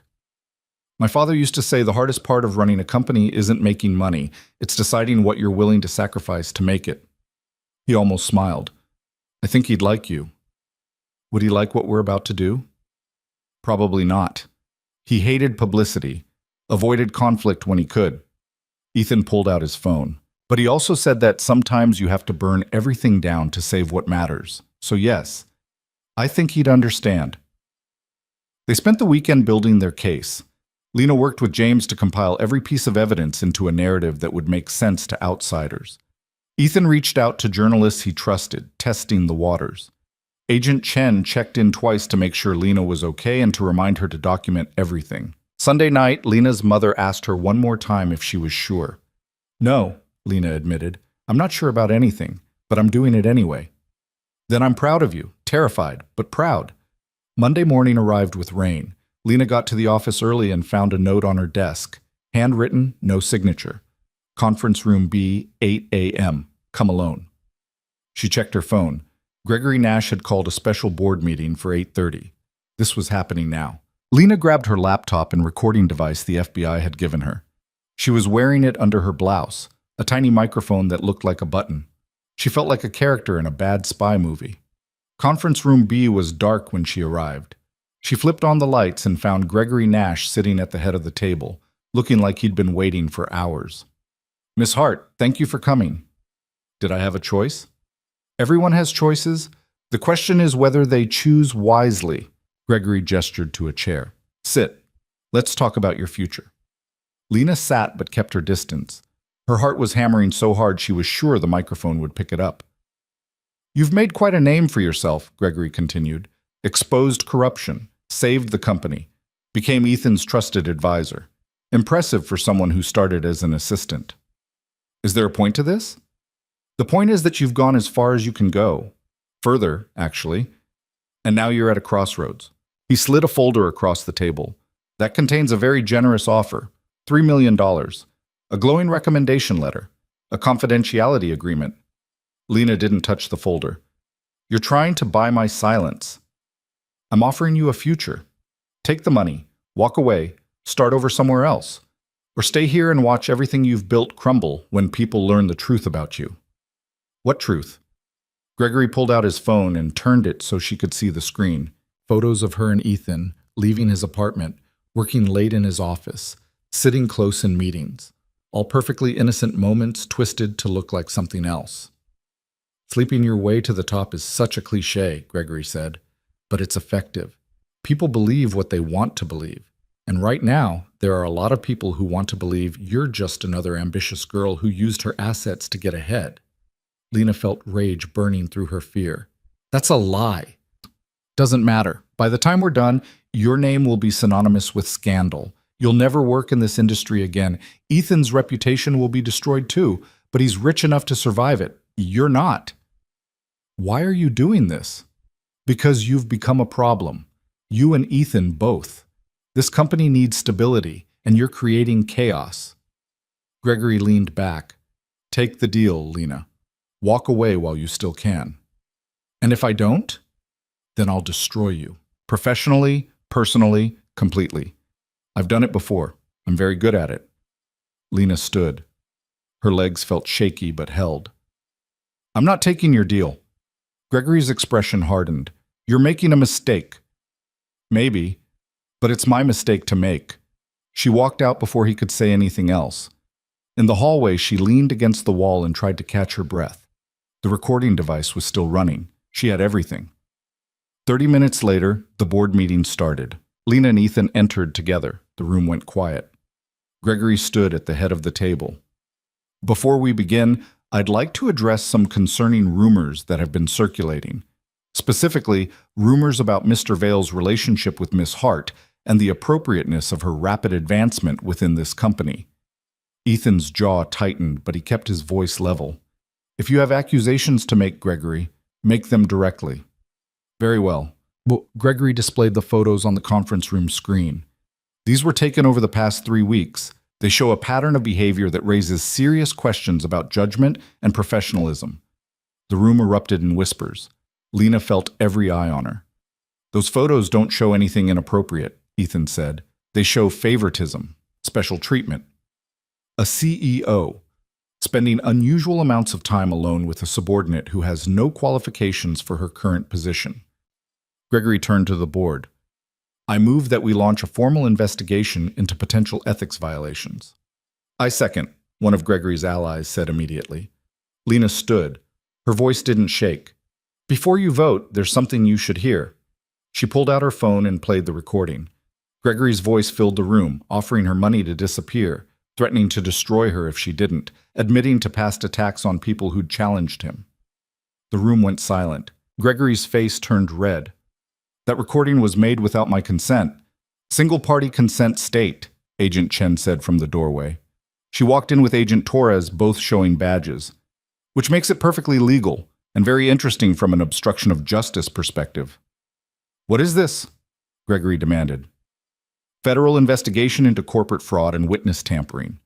Agent Chen looked at the board. "We've been building a case for 6 months. Miss Hart's cooperation has been invaluable. as has the evidence she's gathered on financial irregularities involving multiple members of this board. Gregory tried to leave. Agent Torres blocked the door. Mr. Nash, we'd like you to come with us. We have questions about your financial arrangements with the company and several transactions that appear to violate securities laws. I want my lawyer. That's your right. We'll arrange for you to call them from our office. They escorted Gregory out. The board sat in stunned silence. Ethan finally spoke. I think we need to recess and discuss next steps. But first, I want to make something clear. Lena Hart is the reason this company still exists. She saw corruption when no one else would look. She risked everything to expose it. And anyone who questions her integrity or her right to be in this room can direct those questions to me personally. The meeting dissolved. Board members left in small groups, whispering furiously. Lena sat alone at the table until Ethan came back. You recorded him, Ethan said. The FBI gave me the device. I wore it this morning thinking maybe he'd slip up. I didn't expect him to hand me everything. You could have been hurt if he'd found the wire. But he didn't, and now he's done. Lena looked at Ethan. We won. Did we? Gregory's gone, Chen's gone. But look at what's left. A company in chaos. A board that doesn't trust anyone. Employees scared for their jobs. So we rebuild. That's what you said. Clean house and start over. Ethan sat down beside her. I'm tired, Lena. Tired of fighting, tired of wondering who's lying, tired of choosing between bad options and worse ones. Then rest. Take a day. See your daughter. Remember why you're doing this. She stood. But don't quit. Not now. Not when we're finally winning. She left him sitting there and went back to her office. The view from her window showed the city stretching out in every direction. Millions of people living their lives, most of them unaware that 30 floors up, a battle had just been won. Her phone buzzed, a text from an unknown number. You made powerful enemies today. Watch your back. Lena deleted it and got back to work. There was still so much to do. The victory lasted exactly 48 hours before it started falling apart. Wednesday morning, Lena arrived at work to find security had been doubled at every entrance. Tommy, the guard who'd always waved her through with a smile, now checked her badge 3 times and made her sign in on paper, even though the digital system had already logged her. New protocols, he said apologetically. Orders from upstairs. Upstairs meant the interim board leadership, a committee of 3 external directors who'd been brought in to stabilize the company while the investigation continued. Lena had met them once. They'd looked at her like she was a liability they hadn't figured out how to minimize yet. Her office had been searched again. Professional this time, everything put back exactly where it belonged, but she could tell. A pen moved half an inch, papers restacked in slightly different order. Someone had gone through her files with care and precision. She called Ethan. His assistant answered. Mr. Vale is unavailable, Patricia said, her voice strained. He's in meetings all day. I can take a message. Tell him I need to talk to him. Now. I'll pass that along. The line went dead. Lena stared at her phone and felt the first real spike of fear since Gregory's arrest. Something had shifted. At 10 a.m., she was summoned to the executive conference room. Not by Ethan, by the interim board. 3 people sat at the table. Harrison Wells, former CEO of a pharmaceutical company, silver-haired and stone-faced. Janet Ortiz, corporate attorney with a reputation for cutting through chaos with surgical precision. And Thomas Brennan, CFO of a tech conglomerate, young for his position, ambitious, and apparently unimpressed by everything he'd seen so far. Miss Hart, Harrison said, thank you for joining us. Did I have a choice? Everyone has choices. He gestured to a chair. Please sit. We have concerns we'd like to discuss. Lena sat. Janet slid a folder across the table. Inside were printouts of emails, financial records, and what looked like surveillance logs. We've been conducting our own internal review, Janet said, separate from the FBI investigation. We need to understand not just what happened with Chen and Nash, but how it happened. Why systems failed, why oversight was inadequate. That sounds reasonable, Lena said carefully. Part of that review involves examining everyone who had access to sensitive information during the period when fraud was occurring. Thomas leaned forward. Including you. I'm the one who exposed the fraud. Yes, after being rapidly promoted to a position that gave you access to confidential documents and executive communications. Harrison opened another folder. Your employment history shows 14 months as a low-level assistant. Then suddenly you're director of strategic oversight reporting directly to the CEO. That's unusual. Mr. Vale promoted me because I identified problems other people missed, or because you were already aware of those problems through other means. Janet's voice was sharp. Your father worked with Robert Chen. He was under investigation for financial crimes when he died. Chen kept his company active and used it as part of his fraud network. That's quite a coincidence. Lena's hands clenched under the table. My father died 14 years ago. I didn't even know about his connection to Chen until recently. So you say. But we have to consider all possibilities. Thomas pulled up a document on the screen. Your financial records show you've been struggling. Medical bills for your mother, student loans, rent on an apartment you can barely afford. Then suddenly you're getting promoted, receiving bonuses, gaining access to information worth millions to the right buyer. Are you accusing me of something? We're trying to understand the full picture. Harrison's tone was almost gentle. Help us understand, Miss Hart. How does an assistant with no relevant credentials or experience suddenly become the person who cracks open a multi-million-dollar fraud scheme? Either you're extraordinarily talented, or you had prior knowledge that you leveraged for personal gain. Lena stood up so fast her chair scraped against the floor. I had a journal. Mr. Vale read it. He saw that I'd noticed inconsistencies in the Meridian merger documents. He brought me into the investigation because I saw things clearly, without the political complications that come with years in corporate America. That's it. That's the whole story. The journal that conveniently went missing and ended up on Mr. Vale's desk, Janet said. How did that happen exactly? I don't know. Someone took it from the break room. Someone who wanted Mr. Vale to see what I'd written. Someone? But you don't know who. Thomas made a note. Convenient. Where is Mr. Vale? Lena demanded. Why isn't he in this meeting? The three board members exchanged looks. Harrison spoke. Mr. Vale has been placed on administrative leave pending the outcome of our investigation. The floor dropped out from under Lena's feet. What? There are questions about his judgment, his decision-making during this crisis, his relationship with you. Janet's expression was unreadable. Until we can verify that everything was handled appropriately, he's been asked to step back from day-to-day operations. This is insane. He saved this company. Or he created a crisis to consolidate power and eliminate rivals. Thomas shrugged. We're exploring all theories. Lena wanted to scream. Instead, she forced her voice to stay level. Can I go? One more thing. Harrison pulled out another document. We're going to need you to take a leave of absence as well. Paid, of course. While we complete our review. You're suspending me. We're protecting the integrity of the investigation. If you're innocent, this will be resolved quickly, and you'll be reinstated with our apologies. Janet stood. In the meantime, we'll need your badge, your laptop, and your access credentials. And if I refuse, then we'll terminate your employment immediately and make our suspicions public. Harrison's voice hardened. We're trying to be fair here, Miss Hart. Don't make this more difficult than it needs to be. Lena handed over her badge and laptop with hands that wanted to shake but didn't. She walked out of that conference room with her head up and her spine straight, and she didn't let herself fall apart until she was in the stairwell 3 floors down, sitting on cold concrete steps with her face in her hands. They were erasing her. Systematically, professionally, completely. Everything she'd built, everything she'd fought for, being dismantled under the guise of due diligence and proper procedure.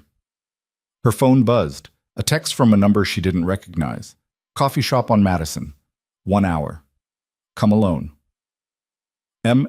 Margaret Fisk.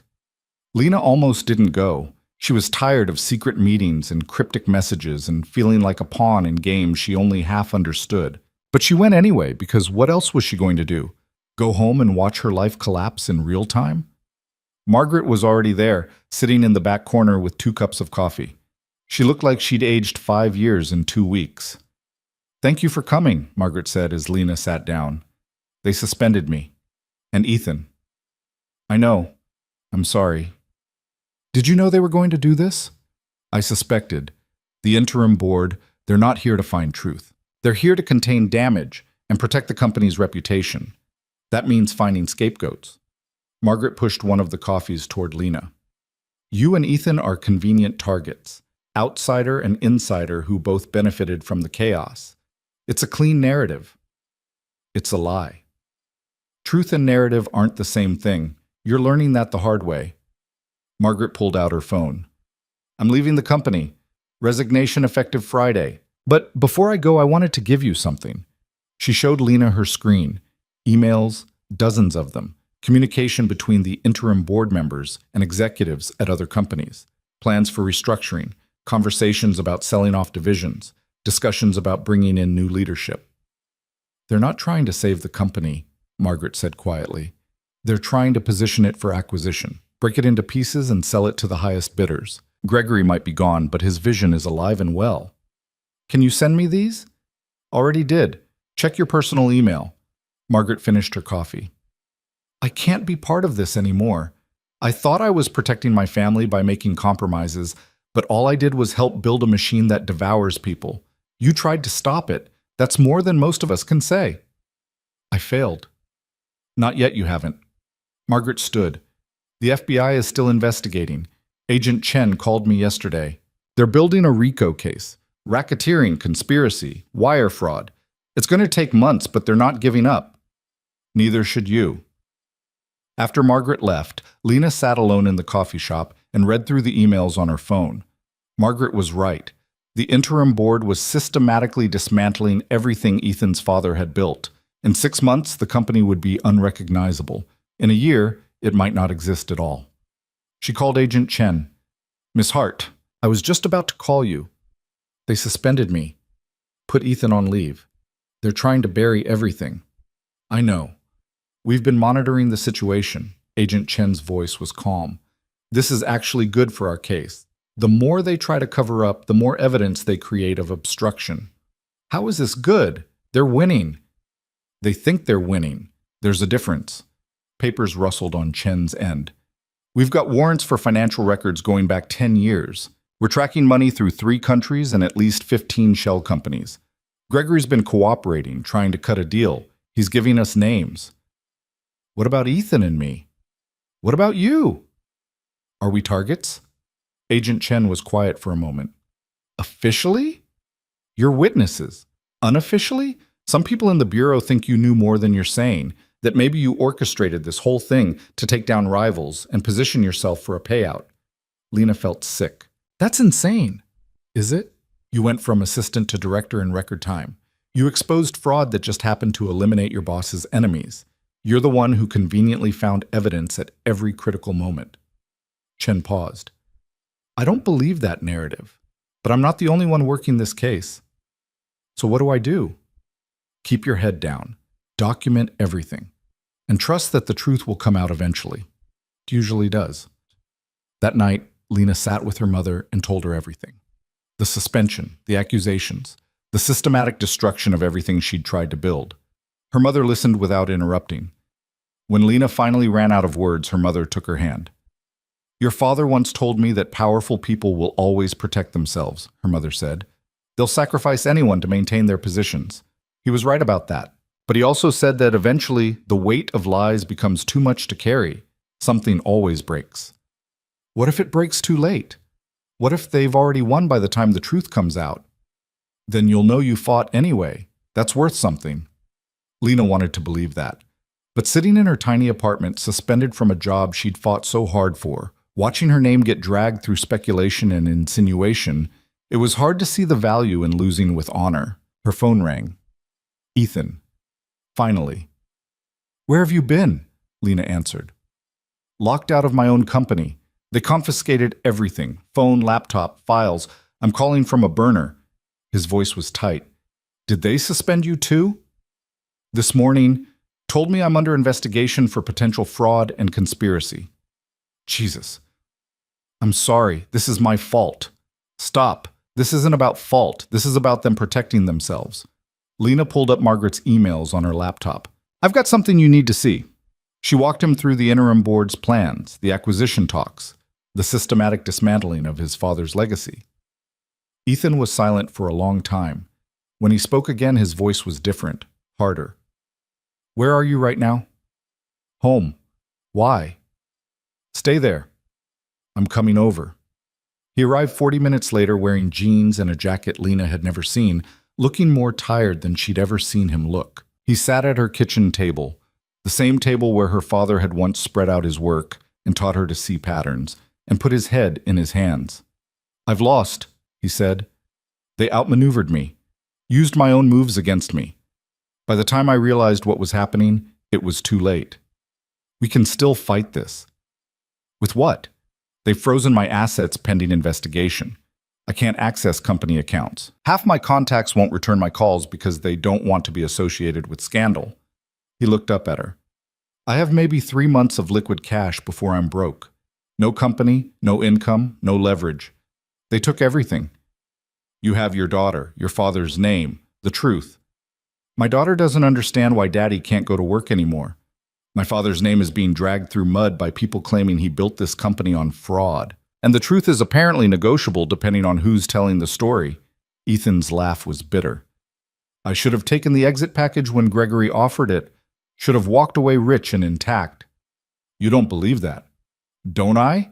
Look where fighting got us. You're suspended. I'm ruined. The company's being sold off in pieces. What exactly did we accomplish?" Lena felt anger rising. "We exposed corruption. We stopped a fraud scheme. We tried to do the right thing. And we failed. Congratulations on our moral victory while we watch everything burn. So what, you're just giving up?" "I'm being realistic. There's a difference." Ethan stood. "Go back to school. Finish your degree. Get a job somewhere else. Forget you were ever part of this mess. You're young enough to start over." "What about you?" "I'll figure something out. I always do." He moved toward the door. "Sorry I dragged you into this. You deserve better." "Ethan, wait." But he was already gone, leaving Lena alone in her apartment with Margaret's emails and a growing certainty that if she didn't do something drastic, everything they'd fought for would be erased like it never happened. She pulled out her laptop and started writing. Not in her journal this time. A document, clear, detailed, thorough. Everything she knew about the fraud, the cover-up, the interim board's plans. Names, dates, amounts, connections. She wrote for 6 hours straight, fueled by coffee and rage and the stubborn refusal to let them win without a fight. At 3 a.m., she finished 47 pages. Every piece of evidence, every conversation, every suspicion backed up with documentation. She saved it in 3 different places, then sent copies to people she trusted. James Porter, Agent Chen. A journalist she'd met once who'd promised to listen if she ever had something worth saying. Then she called the number on the card Margaret had given her. It rang 4 times before a sleepy voice answered. "This is Lena Hart. I'm ready to talk. On the record. Everything." The interview was scheduled for Friday at a news outlet that had been investigating corporate fraud for decades. Lena spent Thursday preparing, going over her notes, making sure every claim could be supported. Agent Chen called to warn her that going public could complicate the federal case. "I don't care," Lena said. "If I wait for the legal system to work, the company will be gone, and everyone involved will have moved on to their next scam. At least this way, people know the truth. Just be careful. These people will come after you. They're already coming after me. What else can they take?" The interview was conducted by Diane Martinez, an investigative reporter who'd spent 20 years exposing corporate malfeasance. She listened to Lena's story without interrupting, taking notes, occasionally asking for clarification. "This is explosive," Diane said when Lena finished. "You understand that the moment this goes public, you'll be unemployable in this industry? They'll blacklist you, destroy your reputation. Make sure you never work in finance again." "I understand. And you're willing to accept that?" Lena thought about her father, about the choices he'd faced, about dying with secrets that had eaten him alive. "I'd rather be unemployable and honest than successful and complicit." The article went live Monday morning. By noon, it had been shared 10,000 times. By evening, every major news outlet was running follow-up stories. The stock price dropped 15%. The interim board called an emergency meeting, and Lena's phone started ringing with death threats. She'd expected backlash. She hadn't expected the volume or the viciousness. People calling her a liar, a fraud, a whore who'd slept her way into a story. Her address got posted online. Someone sent photos of her apartment building with threatening messages. The police assigned a patrol car to her street. Her mother was terrified. Maybe you should leave town for a while. Stay with your aunt in Boston. I'm not running. This isn't bravery, it's stubbornness. There's a difference. Maybe, but I'm not hiding while they try to bury the truth. Wednesday morning, Lena got a call from an unknown number. She almost didn't answer, but something made her pick up. Miss Hart? A woman's voice, vaguely familiar. This is Linda Kramer. We need to talk. They met in the same parking garage where Linda had first given Lena the flash drive. Linda looked worse than before, exhausted, scared, but determined. I read your interview, Linda said. It's going viral. The board is panicking. They're trying to contain it, but it's too late. The shareholders are demanding answers. Good. I have more information, things I didn't include in the files I gave you before. Linda handed over another flash drive. Audio recordings. Board meetings from the last 6 months. I've been recording everything since Gregory was arrested, just in case. Why are you giving this to me? Because you're the only one still fighting. Ethan's disappeared, Margaret quit. Everyone else is trying to save themselves. Linda met her eyes. I have cancer, stage 3. Probably won't see next year. I don't care about my career anymore or my reputation. I care about leaving my kids something to be proud of. This is it. This is my chance to do something that matters. Lena took the flash drive with hands that weren't quite steady. Thank you. Don't thank me. Use it. Burn them down. The recordings were damning. Conversations about covering up the fraud. Discussions about how to discredit Lena and Ethan. Plans to quietly settle with the FBI while maintaining public innocence. Harrison Wells' voice. We sacrificed 2 people to save the institution. That's the play. Make Hart and Vale the villains, restructure quietly, move on. Lena sent the recordings to Agent Chen, to Diane Martinez, to every journalist who'd contacted her asking for more information. She posted transcripts on social media. She made sure there was no way to bury this anymore. Thursday morning, the FBI arrested Harrison Wells and Janet Ortiz on charges of obstruction of justice and conspiracy. Thomas Brennan resigned and fled to his house in the Hamptons. The interim board collapsed, and Ethan called. I saw what you did, he said. I couldn't let them win. You could have. You could have walked away, started over, saved yourself. His voice was rough. Why didn't you? Because someone had to finish it, and you gave up. I was tired. I am tired. But watching you fight alone while I hid, I can't live with that. Papers rustled on his end. I'm coming back. To the company, to the fight, to whatever comes next. I should have never left. The company might not exist anymore. Then we'll build something new, something better, together. He paused. If you'll still have me. Lena looked around her tiny apartment, at the threats piled up on her table, at her mother asleep in the next room, exhausted from another difficult day, at the city outside her window, vast and indifferent and full of people who would never know her name or care about her fight. We finished this, she said. Whatever it takes. Whatever it takes. The following week moved like an avalanche. More arrests, more resignations. The company's remaining leadership voted to bring Ethan back as CEO with a reformed board and new oversight structures. The acquisition talks collapsed. The FBI's RICO case expanded to include 16 defendants. And through it all, Lena worked. Not from an office anymore. Her position was still technically suspended, but from her apartment, from coffee shops, from anywhere she could spread out her laptop and keep digging. She found more evidence, more connections, a network that went deeper and wider than anyone had suspected. Corporate fraud at 3 other companies, bribes to foreign officials, tax evasion schemes that spanned decades. Agent Chen called it the biggest white-collar crime case in 20 years. Lena called it unfinished. Because there was still one name that kept appearing in documents, always in the background, never quite directly implicated. A lawyer who'd structured many of the shell companies. A consultant who'd advised on the fraud schemes. Someone who'd been there from the beginning, helping build the network that had destroyed her father and nearly destroyed everything else. Vincent Morrison, corporate attorney, Gregory Nash's longtime friend and advisor. And the man who, according to documents Lena had found, had been the one to report her father to federal investigators 15 years ago. Not Chen, Morrison. Chen had taken credit, but Morrison had made the call. Lena sat in her apartment at 2 a.m., staring at evidence that proved Morrison had orchestrated her father's destruction to protect his own involvement in early fraud schemes. He'd used Chen as a front, let him take the blame and the credit, while Morrison continued operating in shadows. And he was still out there, untouched, protected by layers of legal complexity and plausible deniability. She called James Porter. "I need you to find someone," she said, "and I need everything you can dig up on him. Everything." "Who?" "Vincent Morrison. And James? I don't care if it's legal. I need the truth." James was quiet for a moment. "You sure about this?" "I've never been more sure of anything." "Then let's finish it." James called back 3 days later with a file so thick it took 20 minutes just to summarize. Vincent Morrison wasn't just a corporate attorney, he was an architect.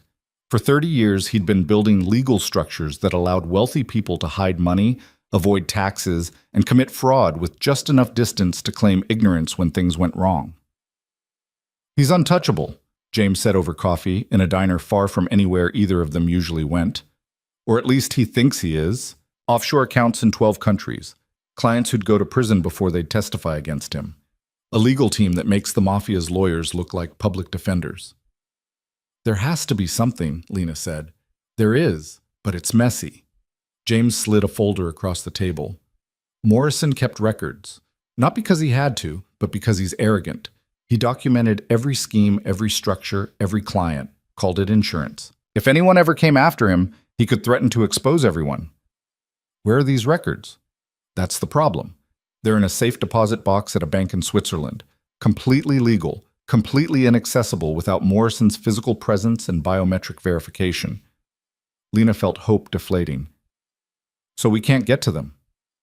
"I didn't say that." James leaned forward. "Morrison has a daughter, Emily Morrison. She's 32, works in nonprofit development, lives in Brooklyn. By all accounts, she's nothing like her father, actually tries to do good in the world. What does she have to do with this?" "Everything. According to sources I can't name, Emily found out about her father's work 6 months ago. She's been estranged from him ever since. And she's been quietly gathering her own evidence, trying to figure out how to stop him without destroying her mother, who's sick and doesn't know the truth about what her husband does." Lena sat back. "You want me to approach her?" "I want you to talk to someone who might understand what you're going through. Someone else whose father wasn't who she thought he was." James finished his coffee. "Emily Morrison is speaking at a fundraiser tomorrow night, children's literacy program. If you happen to be there, you might find an opportunity for conversation." The fundraiser was in a converted warehouse in Brooklyn, the kind of space that tried very hard to look casual while costing a fortune to rent. Lena wore one of the blazers from her shopping trip months ago, the one that still felt like a costume, and moved through the crowd trying to look like she belonged. Emily Morrison was easy to spot. She had her father's height, but none of his predatory sharpness. She spoke to donors with genuine warmth, talked about literacy rates in underserved communities with actual passion, and looked exhausted in the way people do when they care too much about problems too big to fix alone. Lena waited until Emily stepped outside for air, then followed. "Emily Morrison?" Lena said. Emily turned, wary. "Do I know you?" "No, but I know your father, or at least I know what he's done." Emily's expression closed down. "I don't know what you're talking about. My name is Lena Hart. My father was Michael Hart. Your father destroyed him 15 years ago to protect a fraud scheme. I'm trying to stop him from destroying anyone else." Emily stared at her for a long moment. "You're the one from the news, the whistleblower." "That's one word for it. Come with me." They walked 3 blocks to a coffee shop that was still open despite the late hour. Emily ordered tea with shaking hands and sat across from Lena in a corner booth. "I found out 6 months ago," Emily said without preamble. "I was helping my mother organize his home office while he was traveling. Found documents, letters, evidence of things I couldn't believe. I confronted him. He didn't even deny it, just said I was naive if I thought successful people didn't bend rules." "I'm sorry." "Are you? Because you're here asking me to help you destroy him. That's not sorry. That's strategic. Lena didn't flinch. You're right. I need your help. But I also think you want to stop him. Otherwise, you wouldn't have been gathering evidence. Emily's eyes filled with tears she didn't let fall. He's my father. My mother loves him. My whole childhood. He was the person who taught me right from wrong. How do I reconcile that with what I know now? You don't. You just decide what matters more, the person you thought he was or the person he actually is. That's easy for you to say. Your father's dead. You can remember him however you want. My father died knowing he'd compromised everything he believed in because your father and people like him gave him no choice. I'd rather have the truth than a comfortable lie. Lena pulled out her phone, showed Emily the evidence she'd compiled. Your father orchestrated fraud schemes that stole from pension funds. Thousands of people lost their retirement because of structures he built. He helped corrupt executives hide assets while employees got laid off. He destroyed my father to cover his tracks. And he's still out there, still doing it, still untouchable. Emily read through the documents, her face getting paler. Where did you get all this? Investigators, FBI, some of it from your father's own clients who are cooperating to reduce their sentences. Lena leaned forward. I know about the safe deposit box in Switzerland. I know you have access because your father added you as an authorized user when you were 21, before you knew what he was. I can't just steal his records. You wouldn't be stealing. You'd be providing evidence of ongoing criminal activity to federal authorities. That's not theft. That's justice. It's also betraying my father. He betrayed you first. He betrayed everyone who trusted him. Lena's voice softened.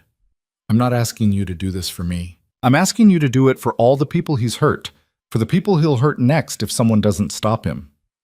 Emily wiped her eyes. My mother has Alzheimer's. Early stages, but progressing. She doesn't understand why I don't visit anymore. I can't tell her the truth because it would destroy her. And if I do this, if I help you, my father will know it was me. He'll cut me off completely. I'll lose both parents. I know, and I know that's not fair. Nothing about this is fair. Lena pulled out a card Agent Chen had given her. But this is the number of the FBI agent handling the case. If you decide you can help, call her. If you can't, I understand. Either way, I'm sorry you have to carry this. Lena left the card on the table and walked out before Emily could respond. She'd done what she could. The rest was up to someone else fighting their own impossible battle. 2 days passed. Lena heard nothing. She tried to focus on other things, helping Ethan prepare for his official return as CEO, working with the reformed board on new ethics policies, testifying in depositions for the ongoing federal cases. But her mind kept returning to Emily Morrison and the question of whether anyone would choose truth over family. Then Agent Chen called. We need to meet, now. They met at the FBI field office, in a conference room that smelled like burnt coffee and old stress. Agent Chen had dark circles under her eyes, and the manic energy of someone running on deadline pressure and stubborn determination. Emily Morrison contacted me, Chen said without preamble. She's willing to provide access to her father's records, but she has conditions. What conditions? Immunity for her mother. If the records show her mother knew anything, Emily wants guaranteed protection from prosecution. Chen pulled up a document on her laptop. Also, she wants witness protection for herself and her mother. New identities, relocation, the full program. Can you give her that? If the records are as good as she claims, yes. But here's the catch. She won't hand them over until she has the agreement in writing, and she wants you there when she does it. Why me? Because she trusts you. Or at least, she trusts that you understand what she's sacrificing. Chen closed her laptop. We're flying to Zurich tomorrow, you, me, and Emily Morrison. We retrieve the records, verify their contents, and if they're legitimate, we execute the immunity agreement and bring Emily and her mother into protection. What about Vincent Morrison? The moment we have verified evidence, we arrest him. Multiple jurisdictions, multiple charges. He'll spend the rest of his life in prison. Chen met Lena's eyes. This is it. The final piece. After this, it's over. The flight to Zurich was quiet. Emily sat by the window, staring out at clouds, barely speaking. Lena gave her space. Some battles had to be fought alone, even when you were surrounded by people. The bank was old European money, marble floors, hushed voices, security that looked polite but deadly serious. Emily showed her identification, submitted to biometric scans, signed documents with a hand that shook slightly. The safe deposit box was larger than Lena expected. Inside were USB drives, physical files, photographs, recordings. Decades of evidence organized with the kind of meticulous care that made her skin crawl. Morrison had documented everything because he never thought anyone would have the access or courage to use it against him. He'd been wrong. Agent Chen verified the contents on a secure laptop. Her expression went from focused to shocked to something close to awe. This is everything. Bank accounts, client lists, structural documents, communications. We can prosecute 50 people with this, maybe more. Then do it, Emily said. Her voice was hollow. Do it before I change my mind. They flew back to New York that night. Emily and her mother were in witness protection by morning. Vincent Morrison was arrested at his office at noon, surrounded by junior partners and assistants who'd had no idea what their boss actually did in his private practice. Lena watched the arrest on the news from Ethan's office. He'd been officially reinstated as CEO that morning, and his office had been restored to exactly how it had been before the chaos started. Same desk, same photo of Sophie, same view of a city that had nearly swallowed them both. It's done, Ethan said, standing beside her. Is it? Morrison's arrested, but he's got lawyers who'll fight this for years.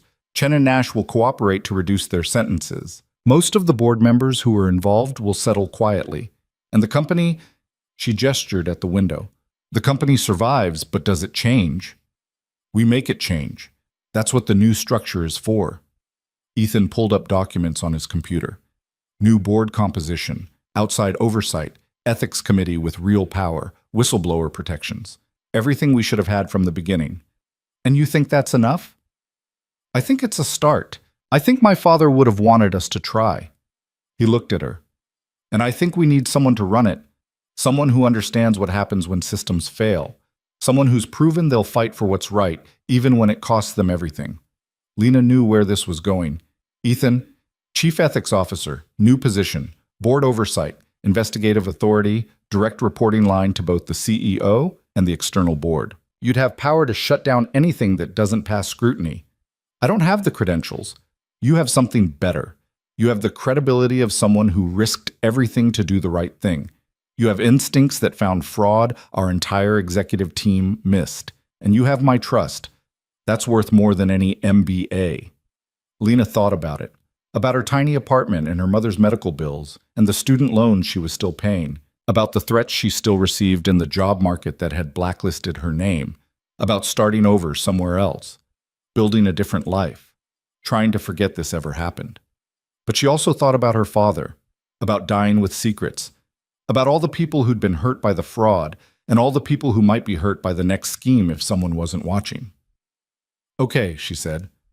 But I want full investigative authority.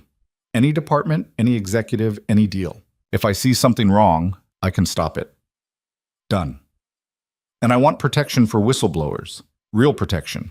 Anyone who comes forward with concerns gets the same support I got, or should have gotten. Already in the new policies.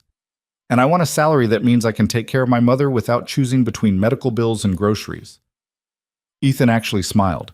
I think we can manage that. They shook hands, and Lena felt something shift. Not victory, exactly. The cost had been too high for victory. But maybe resolution. Maybe the sense that she'd finished something her father had started without knowing it. The official announcement came the following week. The press coverage was mixed. Some outlets celebrated the company's commitment to reform. Others questioned whether promoting a whistleblower was genuine change or just good PR. Lena didn't care. She had work to do. Her first act as Chief Ethics Officer was to establish a confidential reporting system. Her second was to audit every major deal from the past 5 years. Her third was to fire 3 executives who'd been quietly involved in Chen's schemes, but had managed to avoid prosecution by cooperating early. The company didn't like it. Change never came easy. But they learned quickly that Lena Hart wasn't the invisible assistant anymore. She was someone who asked uncomfortable questions and didn't accept comfortable lies. 3 months after taking the position, Lena was working late when her mother called. "Turn on the news," her mother said. Lena pulled up a news stream on her computer. The headline made her breath catch. Federal prosecutors announce guilty verdicts in landmark corporate fraud case. She read the article 3 times. Gregory Nash, guilty on 14 counts. Robert Chen, guilty on 11 counts. Vincent Morrison, guilty on 23 counts, including racketeering, conspiracy, and fraud. Combined sentences totaling over 100 years. Her phone rang. Agent Chen. I wanted you to hear it from me first, Chen said. We got them, all of them. The jury deliberated for 6 days but came back unanimous on almost everything. What about the others? The executives who cooperated. Reduce sentences. Some will serve time, some won't, but they're all out of the industry, banned from holding corporate positions. Their careers are over. And the money? The pensions? Restitution orders for victims. It'll take years to sort out, but people will get some of what they lost. Not all of it. Never all of it. But something. After the call ended, Lena sat in her office and cried. Not from happiness exactly. The victory was too complicated for happiness. Too many people had been hurt. Too much had been lost. Her father was still dead. Thousands of people had still lost their retirement savings. The damage couldn't be undone, but at least it had been acknowledged. At least someone had been held accountable. At least the pattern had been broken, even if just for a moment. She called her mother. Did you see? Lena asked. I saw. Your father would be so proud. I'm not sure about that. I think he'd be sad it came to this. Maybe, but he'd also be proud you finished what he couldn't. That counts for something. That night, Lena went home to her apartment, still small, still cramped, but paid for now by a salary that meant she didn't have to choose between food and heat. Her mother was asleep, breathing easier thanks to new medications they could finally afford. Lena pulled out her father's old journal, the leather one that had started all of this. She hadn't written in it since everything began. Now she opened to a blank page and wrote, "It's over," or at least this part is over. The verdicts came in today. Guilty across the board. I thought I'd feel victorious. Instead, I just feel tired. But maybe that's okay. Maybe the point isn't to feel good about winning. Maybe it's just to know you fought for something that mattered, even when the cost was high. I think you'd understand that, Dad. I hope you would. She closed the journal and put it on the shelf next to the box of her father's old files that her mother had saved. 2 pieces of the same story, separated by 15 years and a lifetime of choices. Her phone buzzed. Ethan. Dinner tomorrow? Sophie wants to meet the person I keep talking about. Lena smiled and typed back, I'd like that. The next evening, she met them at a restaurant that was nice without being pretentious. Sophie was exactly as Ethan had described. Dark curls, gap-toothed smile, and an absolute confidence that the world existed to answer her questions. You're the one who helped my dad save his company, Sophie announced before Lena had even sat down. I helped, but your dad did most of the work. That's not what he says. He says you're the bravest person he knows. Lena glanced at Ethan, who had the grace to look slightly embarrassed. Your dad exaggerates. Nah. Dad doesn't exaggerate. He says exaggerating is lying, and lying is for people who don't trust the truth. Smart dad, Lena said. Dinner was chaotic in the best way. Sophie talked about dinosaurs and her best friend's birthday party, and how she decided to be a paleontologist when she grew up, or maybe a chef, or possibly both. Ethan mostly let her talk, interjecting only when she needed help cutting her food, or when she asked him direct questions about work. Do you like working with my dad? Sophie asked Lena at one point. I do. He's a good boss. Are you guys going to get married? Ethan choked on his water. Lena felt her face go hot. Sophie, that's... What? Emily's parents worked together and they got married. So did David's parents. It's not weird. It's also not automatic, Ethan managed. Miss Hart and I are colleagues. We work together. But do you like each other? Lena and Ethan exchanged looks. After everything they'd been through together, this felt like the most dangerous conversation yet. Yes, Lena said carefully. We like each other. Good, because Dad needs more friends. He works too much. After dinner, Ethan walked Lena to the subway. Sophie had been picked up by her grandmother, leaving them alone on the street as evening turned to night. I'm sorry about that, Ethan said. She's 6. She doesn't have a filter yet. It's fine. She's wonderful. She is, and she's right, for what it's worth. I do work too much. I have been for years, using it as an excuse to avoid everything else.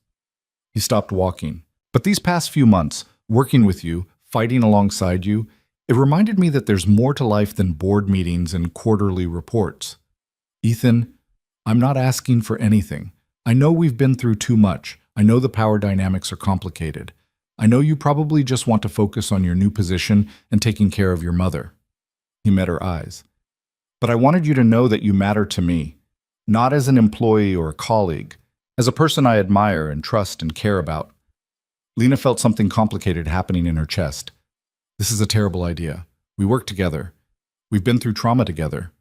We're probably confusing gratitude for something else. Probably, Ethan agreed. And even if we're not, starting something now would be messy and complicated, and everyone would say I only got my position because of personal involvement. They definitely say that. So we should be smart about this. Professional. Maintain appropriate boundaries. Absolutely. They stood there on the sidewalk, not moving. But maybe, Lena said slowly, after some time has passed, after things have settled, after we've proven to everyone, including ourselves, that this isn't just crisis bonding or whatever the psychological term is, maybe then, Ethan finished, we could see what this is, without the fraud and the investigations and the constant emergency situations. Maybe then. I can wait, Ethan said. I'm good at waiting. Lena smiled. So am I. Had to wait 14 months just to be seen as something other than invisible. You were never invisible. I was just too stupid to notice. She reached the subway entrance. Good night, Ethan. Good night, Lena. She descended into the station, and as the train carried her home through tunnels under the city, she thought about futures and possibilities and all the things that might happen now that the fighting was finally done. 6 months later, the company held its annual shareholder meeting.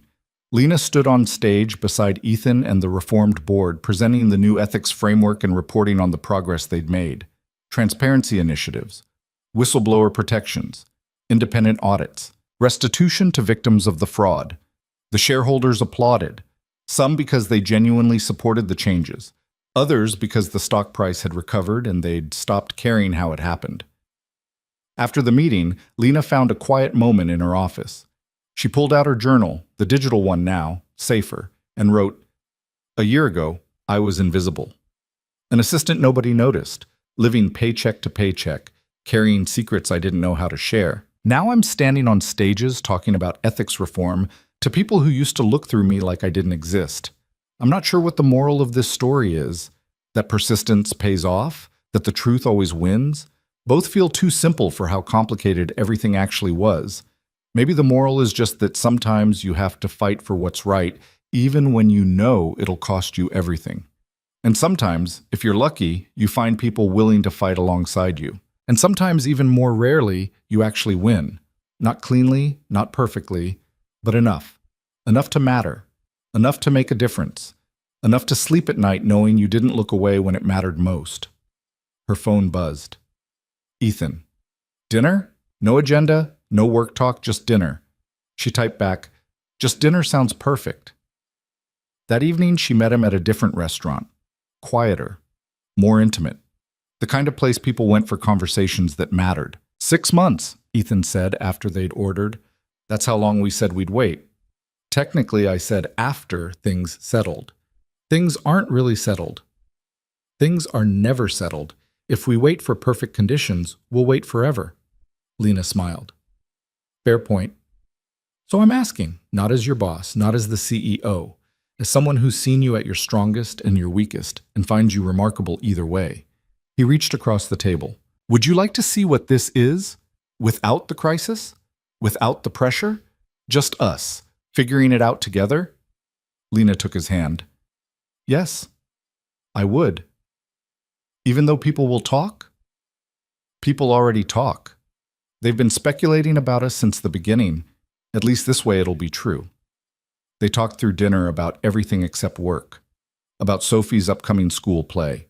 About Lena's mother, who was responding well to new treatments. About the apartment Lena was looking at in a better neighborhood, close enough to her mother, but with enough space to breathe. about small things and future things and all the ordinary moments that had been impossible when they were fighting for survival. When Ethan walked her home, he stopped at her door. "Can I kiss you?" he asked. "You're the CEO. You probably shouldn't be asking permission."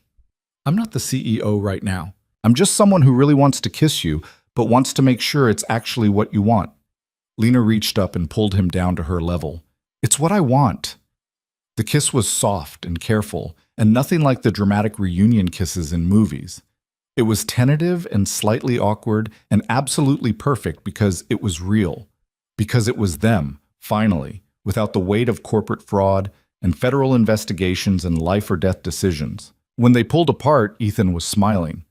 "We're going to be terrible at this, aren't we?" "Probably. We're both workaholics with trust issues and complicated pasts." Lena grinned. "But we're also both stubborn enough to make it work anyway." "That's what I'm counting on." 3 years later, Lena stood in her office, much larger now, with windows that overlooked the city and a door that had her full title engraved on the nameplate, Chief Ethics Officer. The company had grown, restructured, and rebuilt its reputation. Not perfectly. Nothing was perfect, but better. Measurably, demonstrably better. Her mother's health had stabilized, not cured, Parkinson's didn't work that way, but managed well enough that she could still have good days more often than bad ones. The fraud cases had finally concluded. Chen and Nash and Morrison were all in prison. Restitution had been distributed to victims. The industry had implemented new regulations. It wasn't enough. It was never enough, but it was something. And Ethan was picking her up in 20 minutes for dinner with Sophie, who was 9 now, and had recently informed them both that if they were going to keep dating, they should probably just get married already because it was getting ridiculous. Lena's phone rang. An internal number she didn't recognize. "This is Lena Hart." "Miss Hart, this is David Chen. I work in accounting, junior analyst. I need to talk to someone about something I found in the quarterly reports. Something that doesn't add up." Lena felt that familiar spike of attention, the pattern recognition kicking in. "Tell me what you found." David explained haltingly, nervously, clearly scared of being wrong or causing trouble, but the numbers he described did sound off. Small discrepancies. Nothing that would trigger automatic flags, but consistent, regular. The kind of thing someone might miss if they weren't looking carefully. "Send me everything you have," Lena said. "And David?" "You did the right thing calling. This is exactly what this office exists for." After hanging up, she sat for a moment with the weight of it. Here we go again. Another investigation, another fight, another chance to prove that the systems they'd built actually worked. But this time was different. This time she wasn't alone. This time she had authority and resources and a company that would support her instead of fighting her. This time she had people who would listen when she said something was wrong. This time she had backup. Ethan arrived exactly on time, Sophie bouncing beside him with the energy of someone who'd had too much sugar and not enough recess. "You ready?" Ethan asked. Lena looked at her office one more time. At the framed photo on her desk, her and her father, from when she was 8, both of them laughing over some shared joke she couldn't remember anymore. At the journal on her shelf, pages full now of different stories. At the view of a city that had tried to crush her and failed. "Ready?" she said. She took Ethan's hand, let Sophie grab the other one, and walked out into the evening. Behind her, David Chen's email pinged into her inbox, waiting to be investigated. Tomorrow's problem. Tomorrow's fight. Tomorrow's chance to prove that some things actually did change. That some victories actually mattered. That sometimes the people who were supposed to be invisible could reshape entire worlds. But tonight was for dinner and laughter, and the ordinary miracle of having people who loved you and work that mattered, and a future that felt like something worth building. Tonight was for being seen. Tonight was enough.